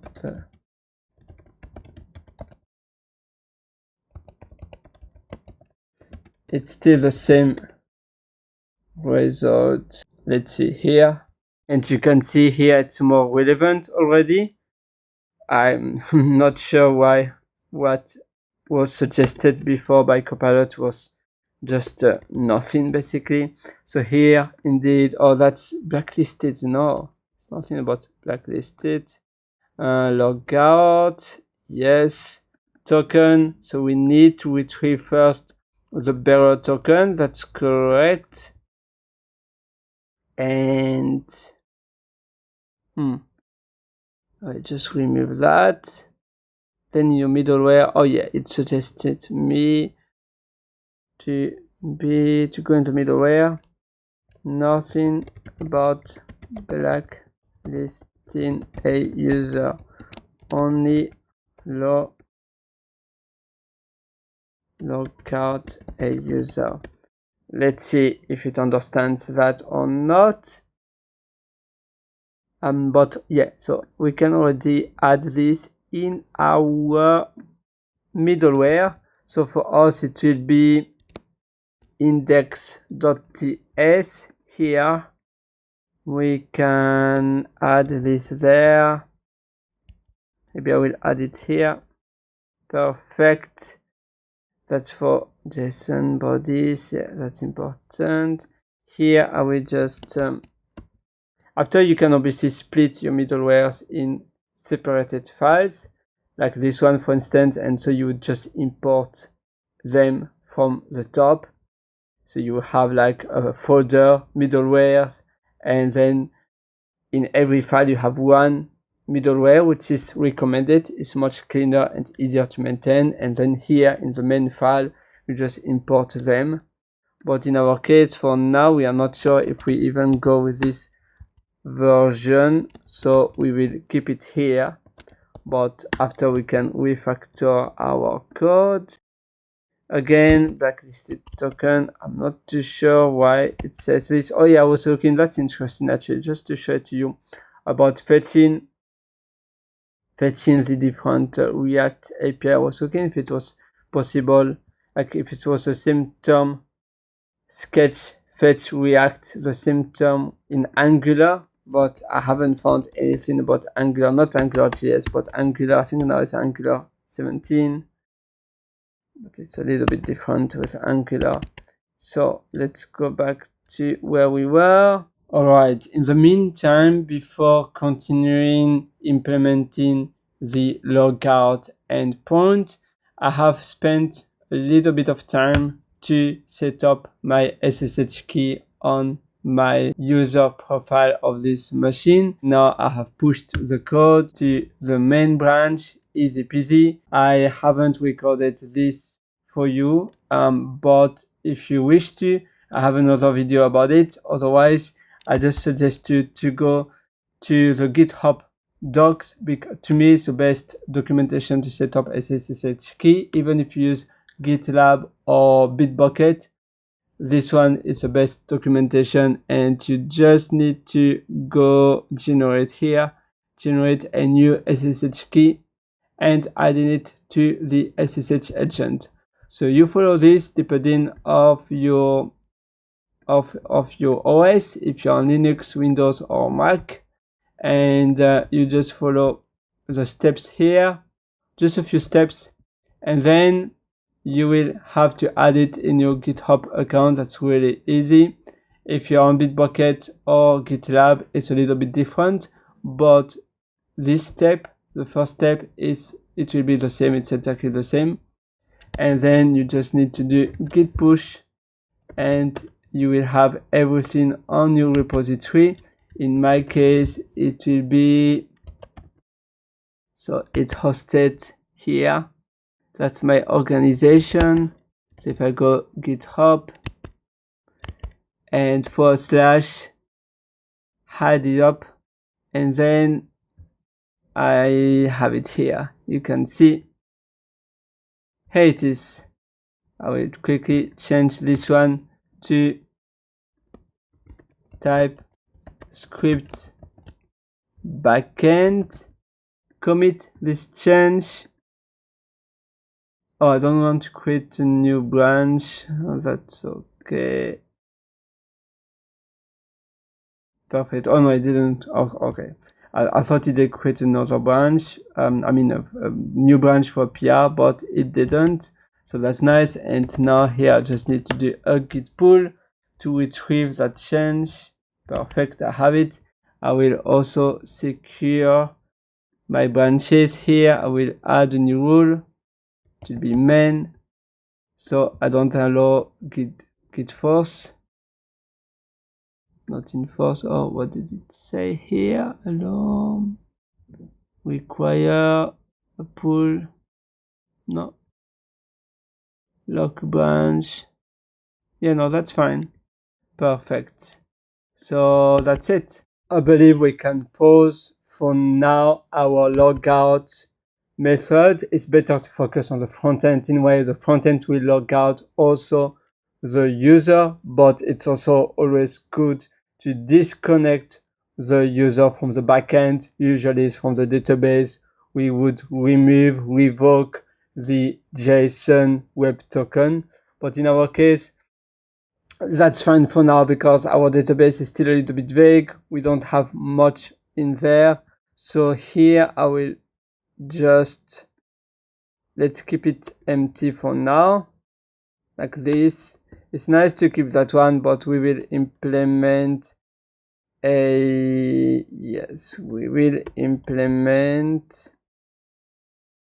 middleware anyway. So yeah, and I wonder, actually, here we just add next. I wonder for the middleware, probably, let's see what we will do. Oh yeah, next function, that's perfect. Oops. Yeah, oh, I don't know what happened here. It's next function. Alright. I just googled this one quickly, or I should just actually ask ChatGPT. So add ts type for next argument. But yeah, here there was the middleware. We can still consider that one. I will create a query. As you can see, I always prefer to use ChatGPT rather than the chat in VS Code. I think the ChatGPT is still better than the one in VS Code. Maybe it's just a matter of habit, but I have found that the ChatGPT to me looks better, although they both use ChatGPT 4. But yeah, maybe it's just my perception. But I think I'm not the only one who said that. Recently, I have seen the same reaction on a YouTube video. So here, create a middleware to grab the JWT so we can use it easily in the auth.ts file. Perfect. Let's have a look for that one. I will quickly have a little bit of water in the meantime.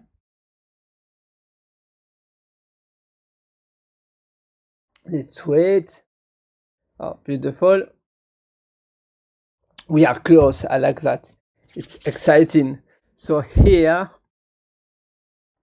yeah, nice. That's our middleware. I like it. Let's create a middleware folder similar to actually what it did here. So I will create one src, and here like this. Beautiful. With VS Code, it's really handy when you want to create a folder. You just do create new file and you specify the name of the folder and then the name of the file name, and automatically it creates a folder and a file name.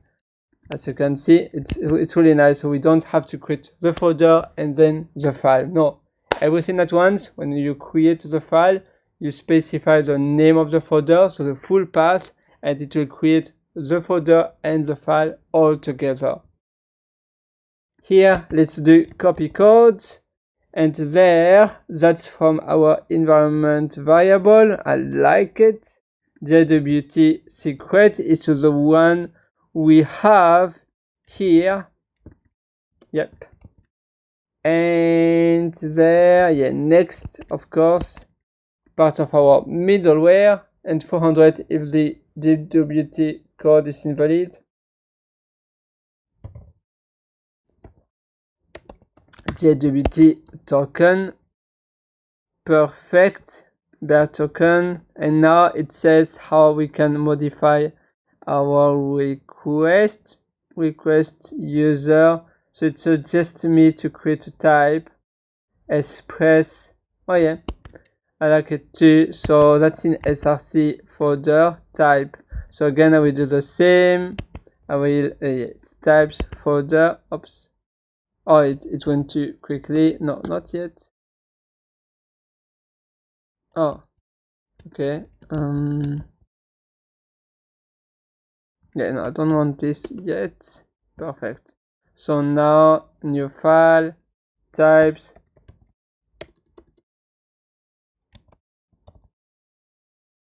.d.ts. Was it like that? Express index.d.ts. I think that's the same, isn't it? Let me quickly check to prevent any errors, but yeah, that's the one. That's the folder. Let's copy paste that one. You can make this more specific. Oh yeah, indeed, it's not really perfect. And here we can do like user from our user type, for instance. We have it, you see, we can import like that if we wish. And then user middleware in your roots. Also, oh yeah. And so now we can just import this in auth.ts. So here, let's import this, our middleware, and then here we specify the middleware exactly like that. This is how Express works and how flexible Express is. You can have multiple middlewares and it's like a fallback. It will go first one, second one, third one if you have like another one, you see. And here sign out, yes, we also need to check. And yeah, that looks correct. And here we have a wait because it's a nothing function there. So now that's done. Sorry, I was yawning. And yeah, that's correct. Modify user request. Perfect. Let's have a play. Let's do yarn builds to see if we have any errors or things like that. And yes, we do actually. Oh, I thought I removed everything from it. Because we don't go with that one. That's an interesting one. Oh yeah, still there. Oh, still there, yeah. Let's remove this. And now let's have a look. I will still have some issues. DWT in the sign. So first I need to return this one. We don't return anything there anymore. So that's a concern, you see. And before we used to, I think so, yeah, we did there. Let's do that cleanup here. Return. We always need to return something. And here we do return. It will be 200, which is by default. So I will keep like that. Here the path wasn't found. Now it is. So that's already better. Let's continue. And let's continue to dig. Exciting. Oh yeah, of course, if I do, that makes sense. You see what I did? I did yarn build. And it looks like, if we have a look here, logged out successfully. You see, I was not typing in the right file. So if we go back here, index, perfect. So here, return, yes, perfect. There, that one we can remove this endpoint, we don't need it anymore. And then I will go back there. Oh wait, I'm getting confused now.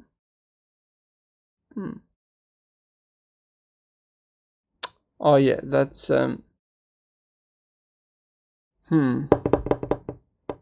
very interesting. That's the, why do I have this one? Oh yeah, we don't need this anymore. Not for now. And let's go to auth. Sometimes it's a bit confusing. Here we are in the right one. I was in the index and some code are a little bit similar, looks similar at least. Here, let's have a look again now. Yeah, similar, but we are getting there. So I still have this one from the index, but I saved it and I removed it. Oh, you see I have an error here. When I removed this one, I kept that one. Be very, very careful. This one we don't need for now, but actually, yeah, we might need it in the future. The URL encoded. And if you look to one of my projects, open source project, I have built for a Udemy course. So if we go to, I will go to my repositories. I will quickly show it to you. Udemy, it's backend. So Node, this one, project U.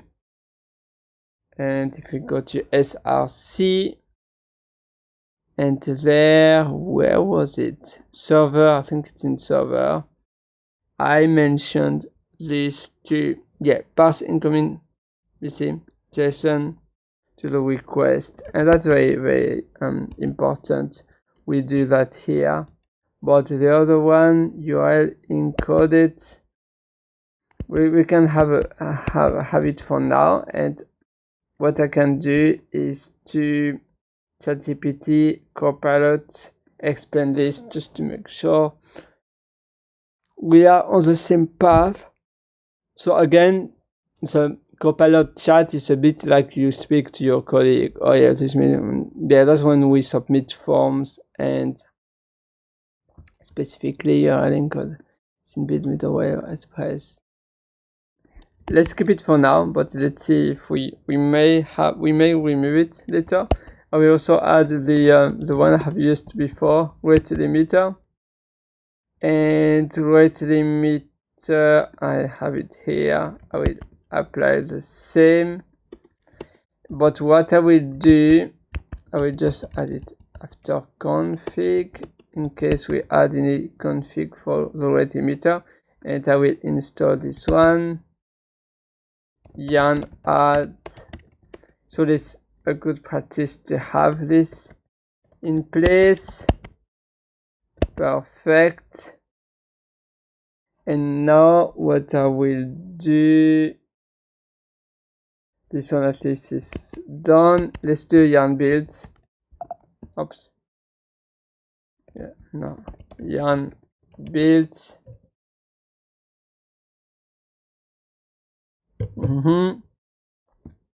You see, two left. Here, let's do any for the request. So let's go back to user types. No, index. Yeah, this one. And here, any for now. And that will reduce our error to, oh, that's the same. Oh, okay. I thought it was linked to, oh no, we don't apply request. All right, I see. We can make sure this one has user. Because it has to payload, so request, it doesn't have user for us, but we want to have to add this property. So if I do, how we do that?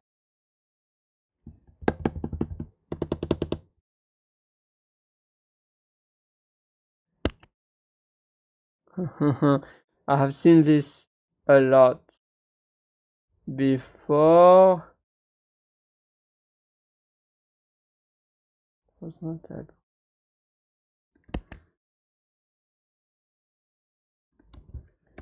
Let's do any for now. And the last one, overload. Oh yeah, I have one extra. Let's have a look for that one. It's here. Let's have a look now. It's undefined for some reason. Oh no, it's not.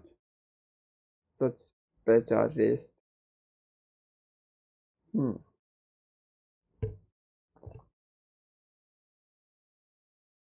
Alright. We are struggling here.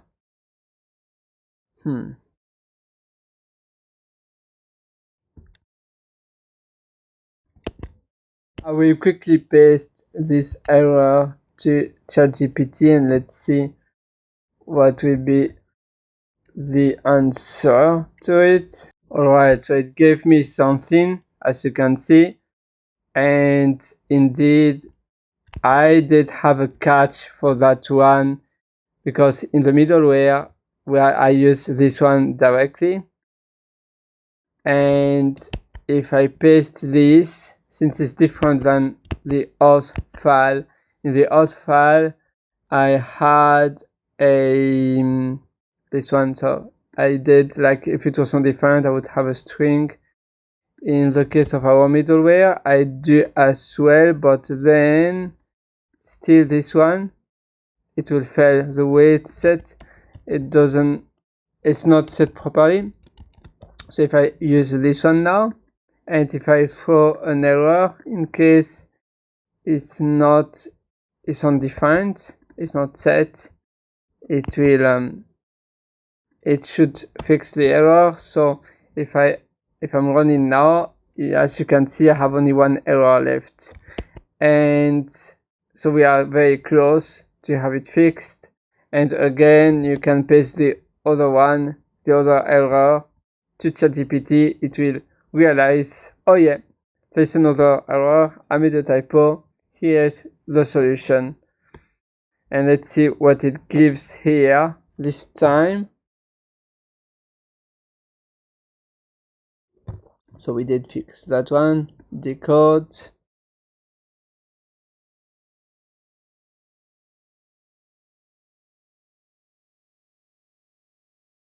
See, and so this one, it won't reach that code if we don't have JWT secret set in our env file or in the environment variable like in AWS.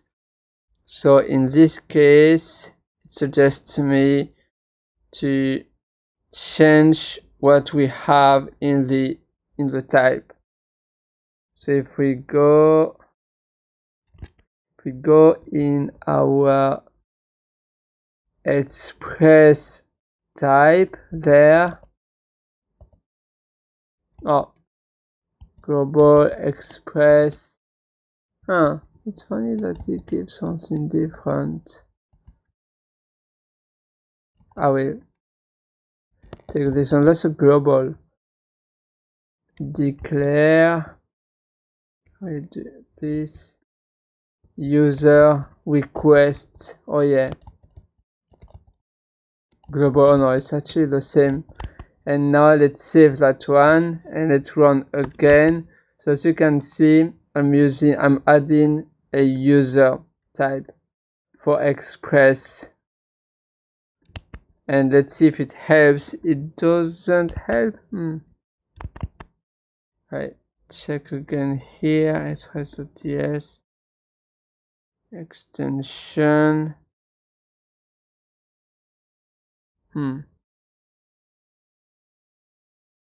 If I rename this one to express,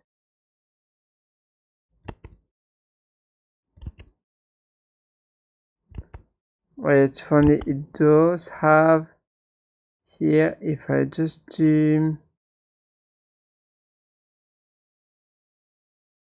yeah, what I will do, I will just move that one in there. I will remove the express folder Perfect. And now here I will rename to .d express.d.ts.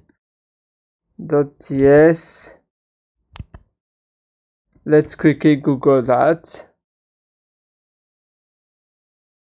so we can see here. So just to comment in Express. By sending global namespace, it's also covered in TypeScript deep dive. Correct.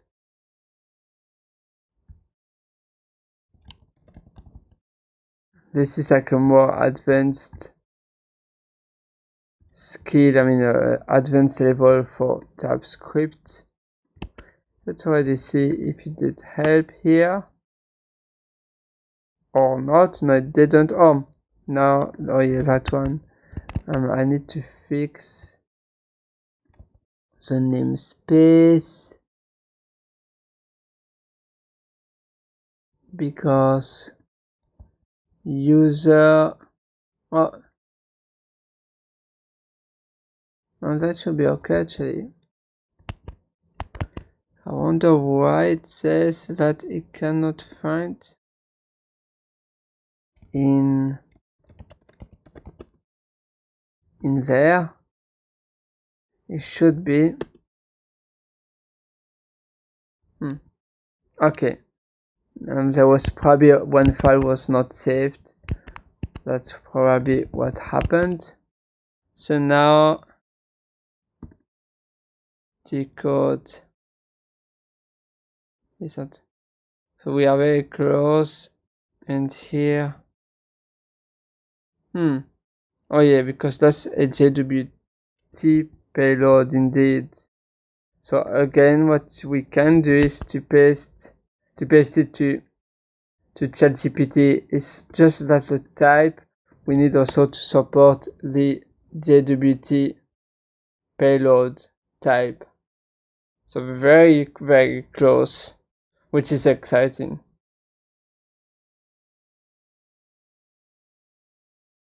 It's just we just need to wait a little bit.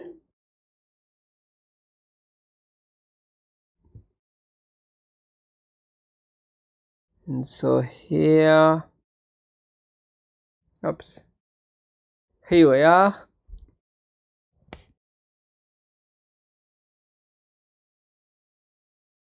Also middleware.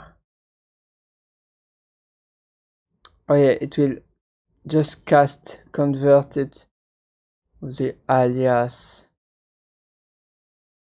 That will be the solution instead. So in our case, if I go back to the middleware, also middleware, here if I do as user, perfect, like that. Oh yeah, like this. Has decoded to user type. Let's have a look now. That should work. Yes, it does. So now yarn dev or yarn start in our case because we compiled already our code. Oh, there it doesn't like it again. Does not exist in type. I wonder why. If I do yarn start,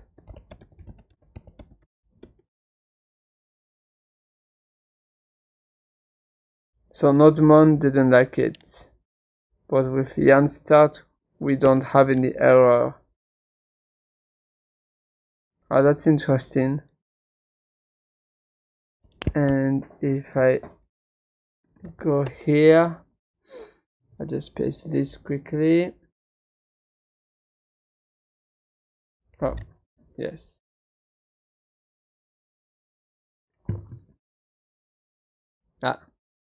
Let's reload it. What user doesn't exist.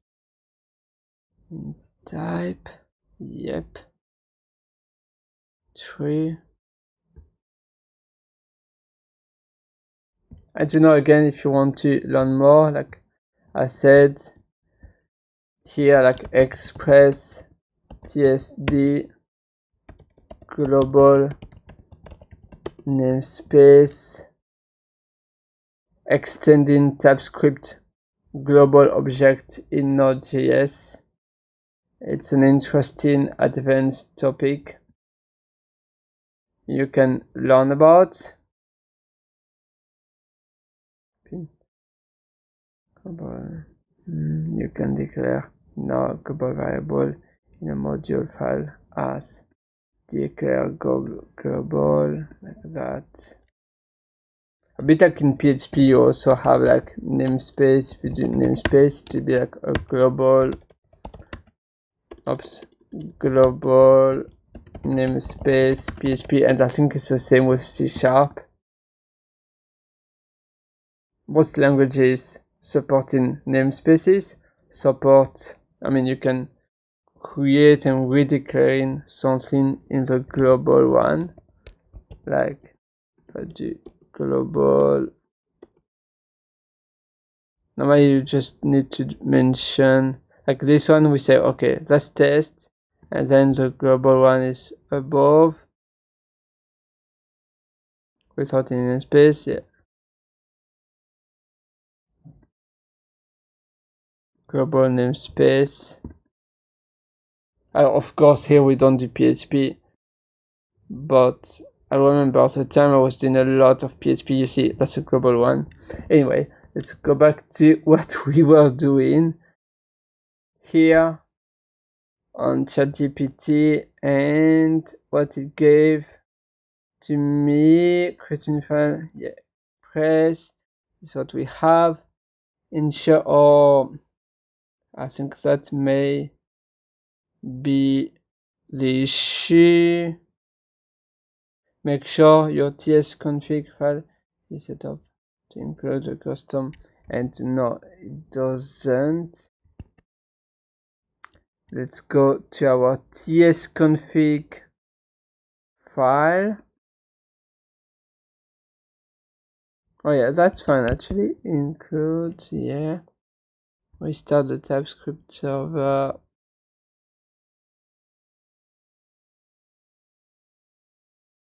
That's okay. Compilation error.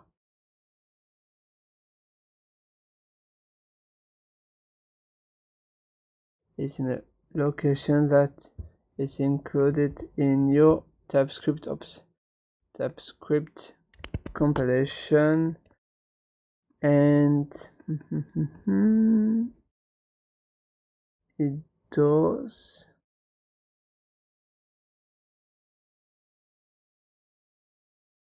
Types. Yep. That should be fine. And now if we have a look, check in Node. So our file, the config file, nodeman,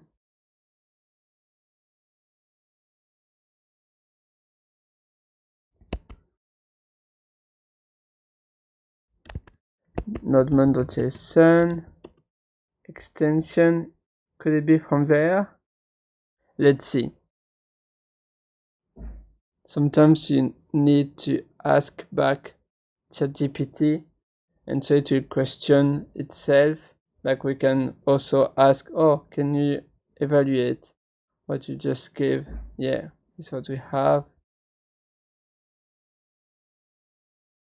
Yeah, that's the extension. So if we go back there, if we do again yarn dev, Yeah, it's still crashing there. And if we look here, virtual, let's remove that file. We never know. Virtual yarndev. Alright, let's see. It does still have this. Didn't really help.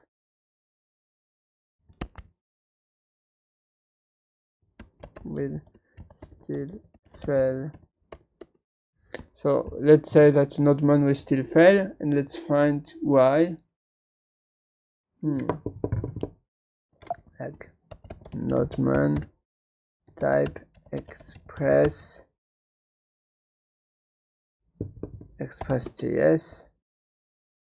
How to use NodeMan?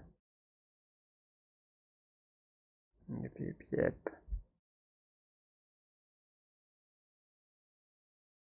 NodeMan customized d.ts. How to add a custom property request. Yep. We are here.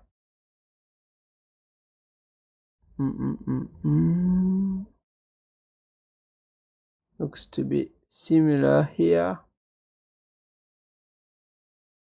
This is pretty much what we got. So is it because of the namespace?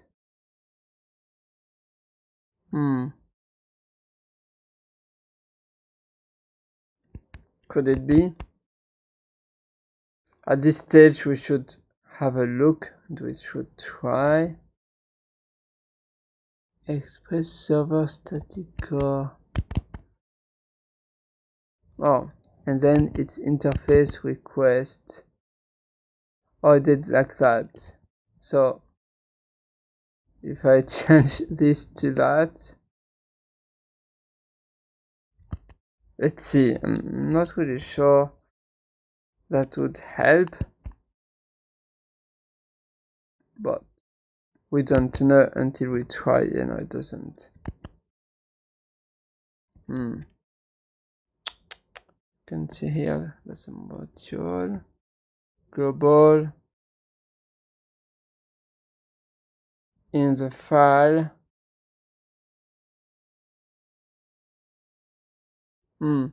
So if we follow them and we add this, but in our auth ts. So if I go here, I add it here, I remove that.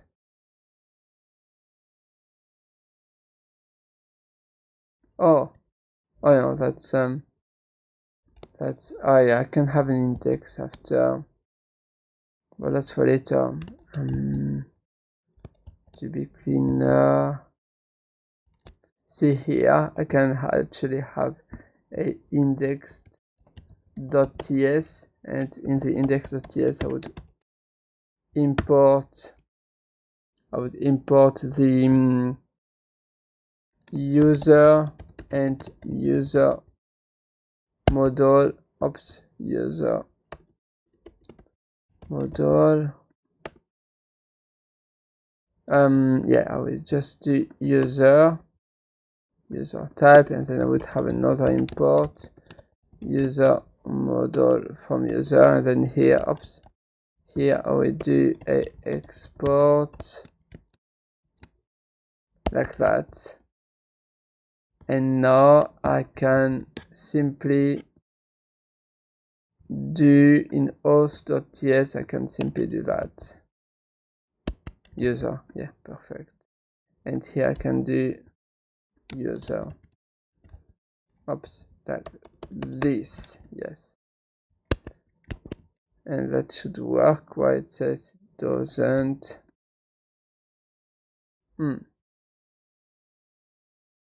Oh, oh yeah. Index user. Oh yeah. Let's move to user, a user folder, and let's drag all of this there. Move, and we need to update the namespace, and user model will be from user. Perfect. So now we are in a better situation. Wow, what a day. And here I will quickly do model user. Yes, that's perfect. So now let's try this. Yarn dev.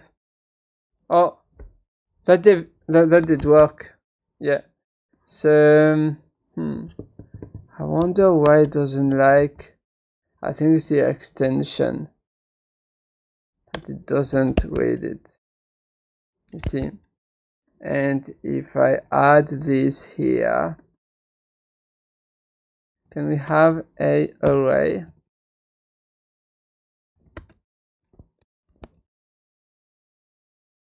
To be something like, but d.ts is still the same. I think I should just ask why.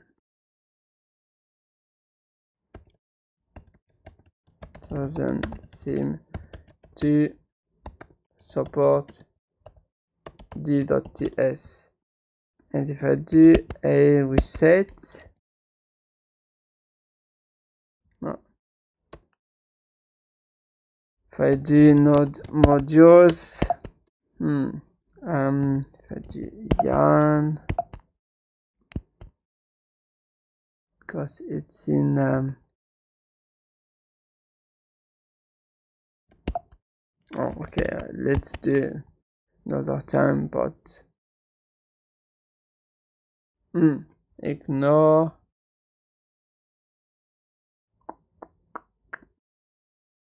I see at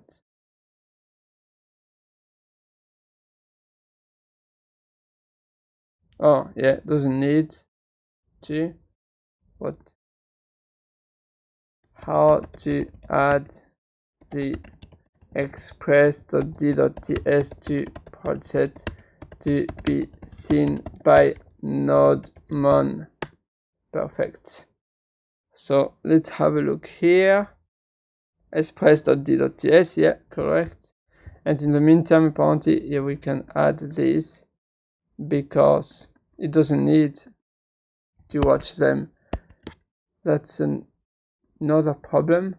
But if we want to optimize our project for dev, because NodeMon is only used in a dev environment. So here, include, yes, which I do.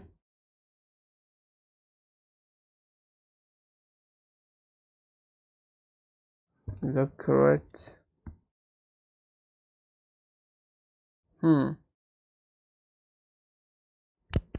Yeah, this is still a little bit strange to me.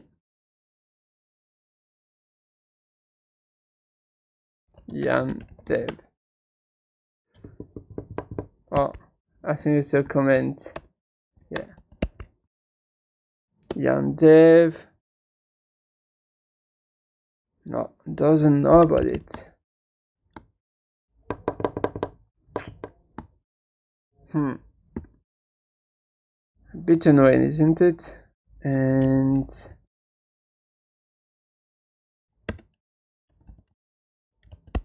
reset. Even also reset didn't work. Express. Oh, wait a minute. Oh no, it's still, yeah, no, that's correct. It's in the right folder, src. That's a very interesting problem. So it means for now, wow. For now I need to import that one. Really? Like if I do that, will sounds very weird.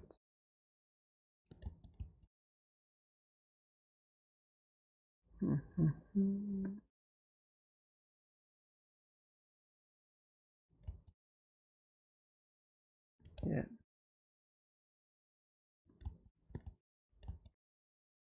very weird.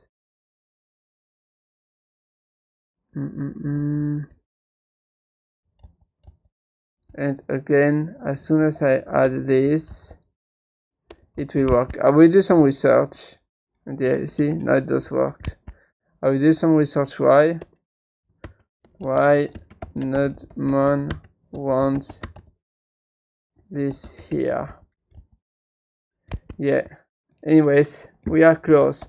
So now if you have a look to our changes, we did this, we did that. I will commit everything all at once for now because we did so much, and I think it will take too much time if we commit everything separately, but it's a better practice, of course, to commit for each reason why, and not to commit all of the changes although they are different at once. That's not really good, but in my case it should be just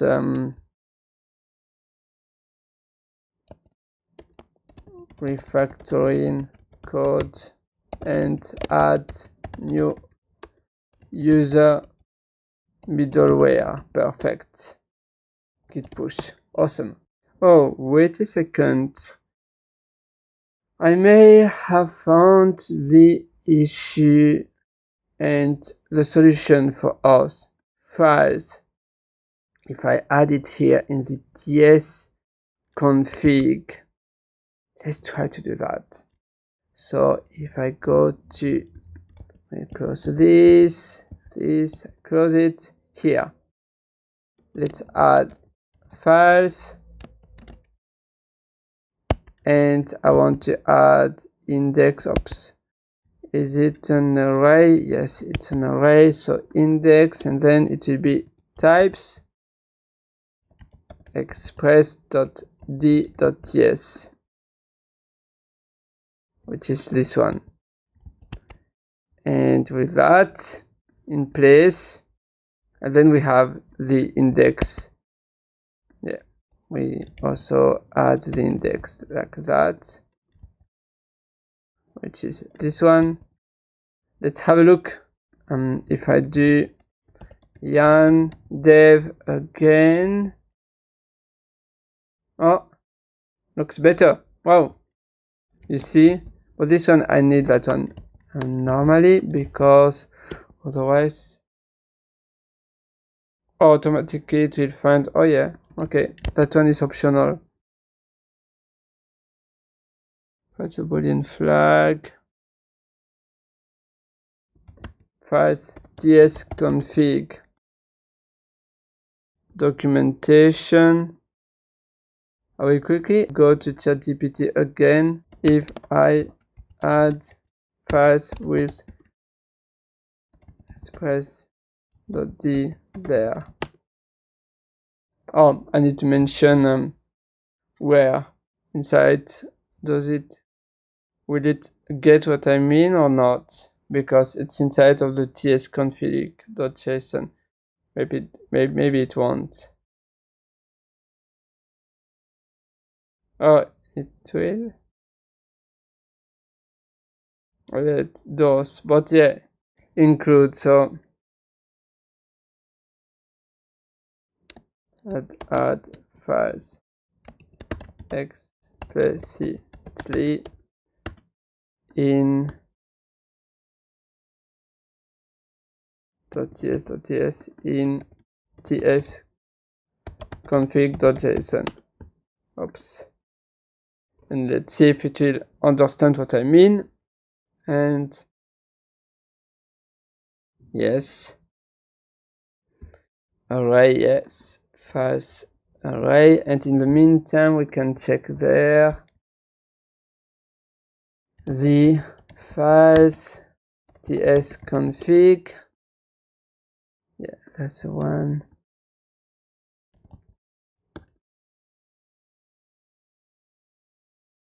So you can add multiple ones. So yeah, let's keep, I mean, for us, we already have includes.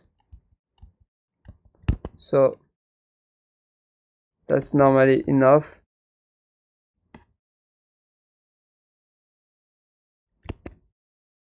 But the include, because it's types here, if I do, I think if I do that, it will work as well. Types.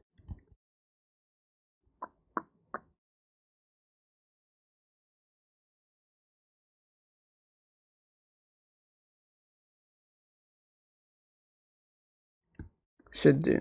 Let's see. It does now. And if I remove that, okay, we have found the solution. Just include this one.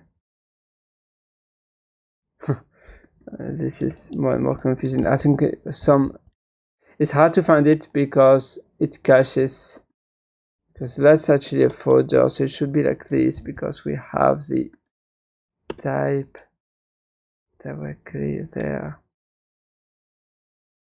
Yeah, it's cached somewhere.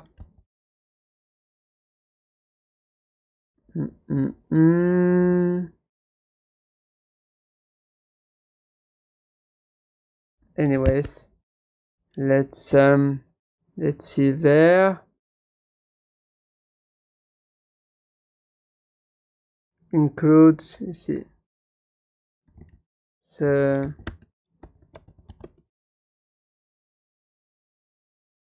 probably Google won't get that, I doubt. But let's see what it gave here. Yeah, and then it has adjust the path if necessary. Yeah. I have to specify the authorized pattern to include for more flexibility. That includes the array, especially listening individual files to be included in your project. Combine both, which we do. And you know, when we are running type script from NodeMon, we already mentioned index.ts. And same in our server.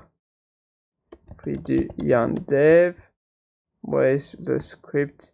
You see index.ts from the build. So here we don't need this one. Yeah.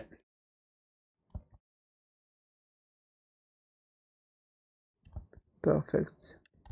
I will just leave it as it is for now. And here, fix path for NodeMon. Perfect. So this is done now. It works. And I can run it as well from this terminal, from the traditional terminal, yarn dev with TS node, and yeah, it does work very well. Amazing. So it's quite funny because I have found a few issues we should address now. And the first one we are going to look at is some I have already added a to-do comment.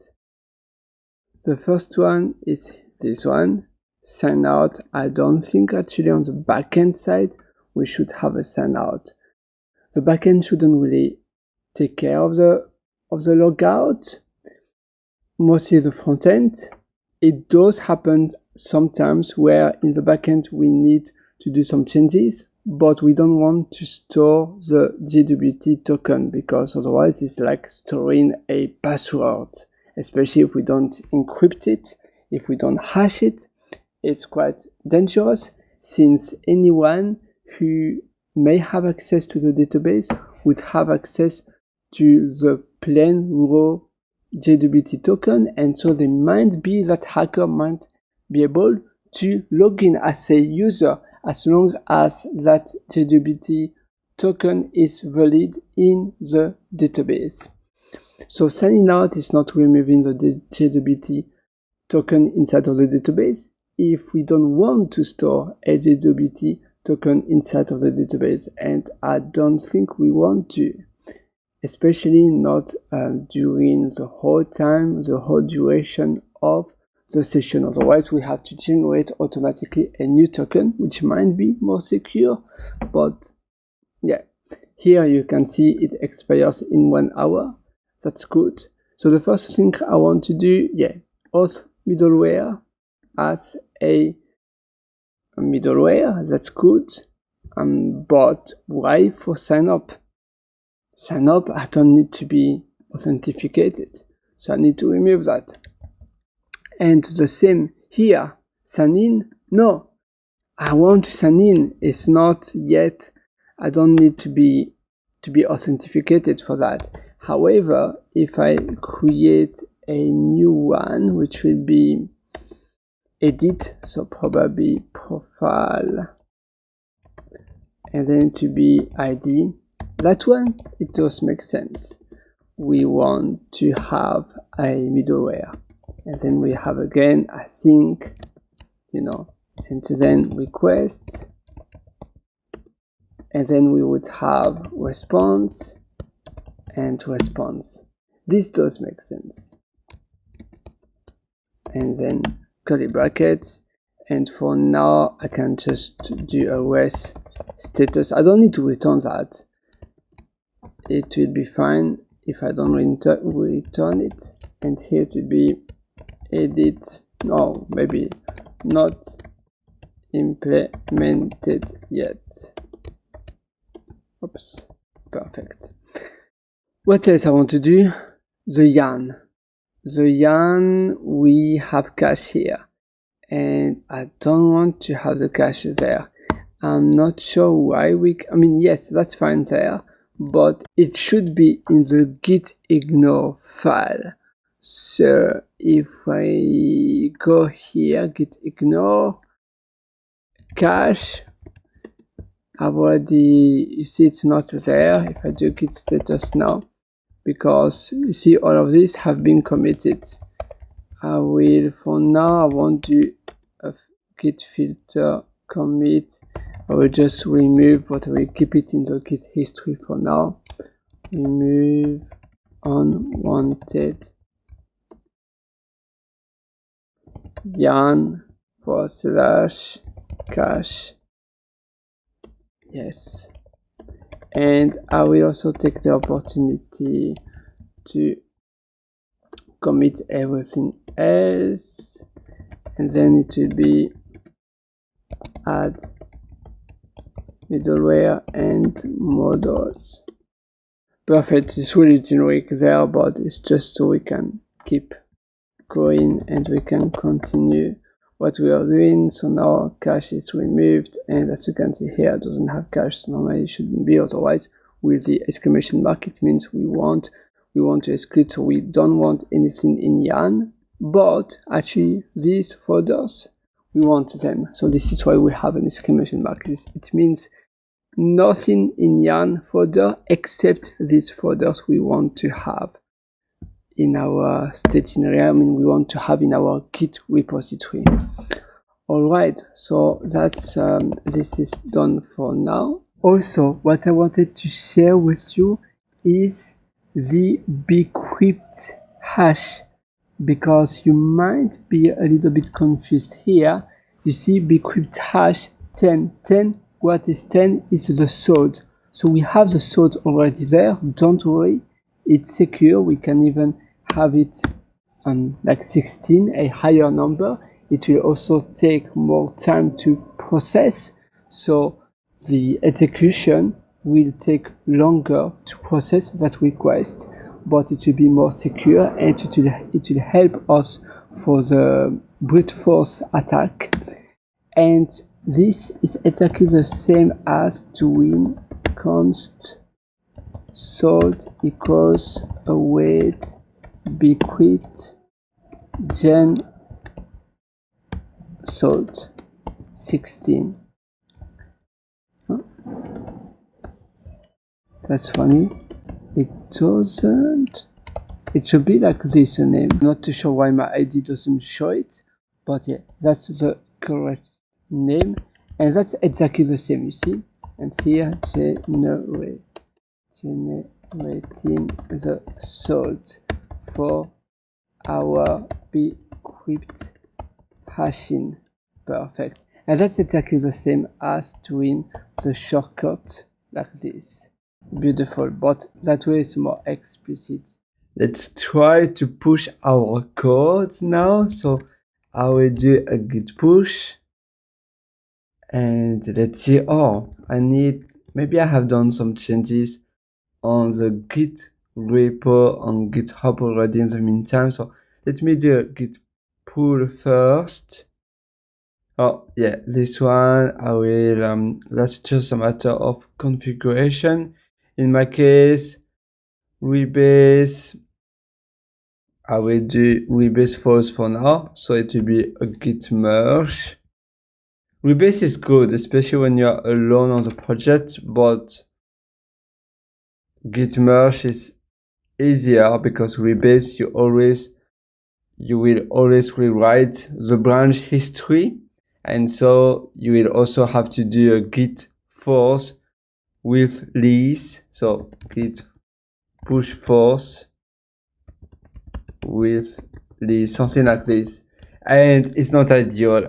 Okay, I understand that when you rewrite the branch at the same time it's nicer, it's better, because with a git merge your branch will not be as clean, and this is why a git rebase is good when you're alone and not with other people working on the same project. Otherwise git merge is always better.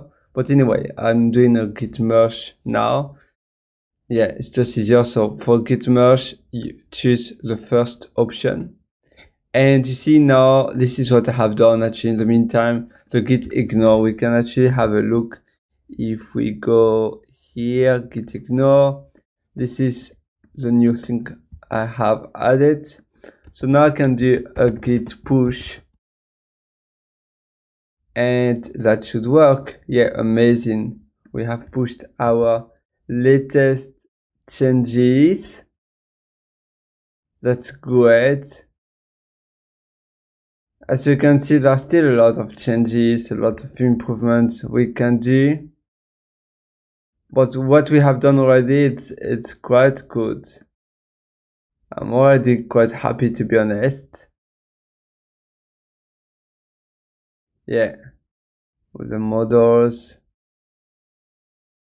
and then user, and then if we quickly go, let's see, auth middleware and index.ts. That's great. This is not used actually. We don't use it anymore, so we just remove that import from the index.ts. Express, yeah, very important, that one. And now auth root, and this is where we have request and response from Express. Perfect, really nice. Auth middleware for signing in. No, actually, for signing in we shouldn't have a auth middleware either, because you are not logged in when you sign in. Yeah, my bad. And then here to probably be a edit user endpoint. Perfect. And then the sign out one, and we need to be logged in to be able to sign out. That's correct. We need to import Express. By mistake, I removed it. I removed from the import when I was cleaning up index.ts. So let's re-import it. And I will first open items, or no, maybe let's use the terminal from VS Code. So you see, that's what I removed, and Express got removed as well. So I had to remove request, response, and next function, but not Express. So that's why it was undefined. So now it's imported. Let's commit that. So as you can see now, we have import Express from Express. Perfect. Oh, and that's when we removed the middleware. We don't need that one on that endpoint and the command. So I could do a git status. We have the two files modified. Let's remove the root auth first. So we do a git reset. Git reset. Oh, I think it's a git restore instead. Because and git restore stashed, it allows you to unstage a file you have already added in the staging area of Git. So now I have only the src index.ts. I can commit that one. So import missing express. Perfect. And now I can add the other one where we remove the auth middleware, because for the sign up it wasn't needed. So I just remove auth middleware. Perfect. And now what I can do here, that's a command, edit user endpoint, add comment. Lovely. So add edit user endpoint comment. Now I do git pushed. Oh, I have the things notification. That's for my tasks to manage my lab. Things 3 is really useful if you wonder. Okay, so now I do yarn install. Here yarn start, and let's see. Oh, we have one error. It's because it cannot connect to our MongoDB Atlas. And let's go to env. Oh yeah, probably it's an issue with my credentials. My MongoDB instance, there's an issue there. That's okay, for you should be fine.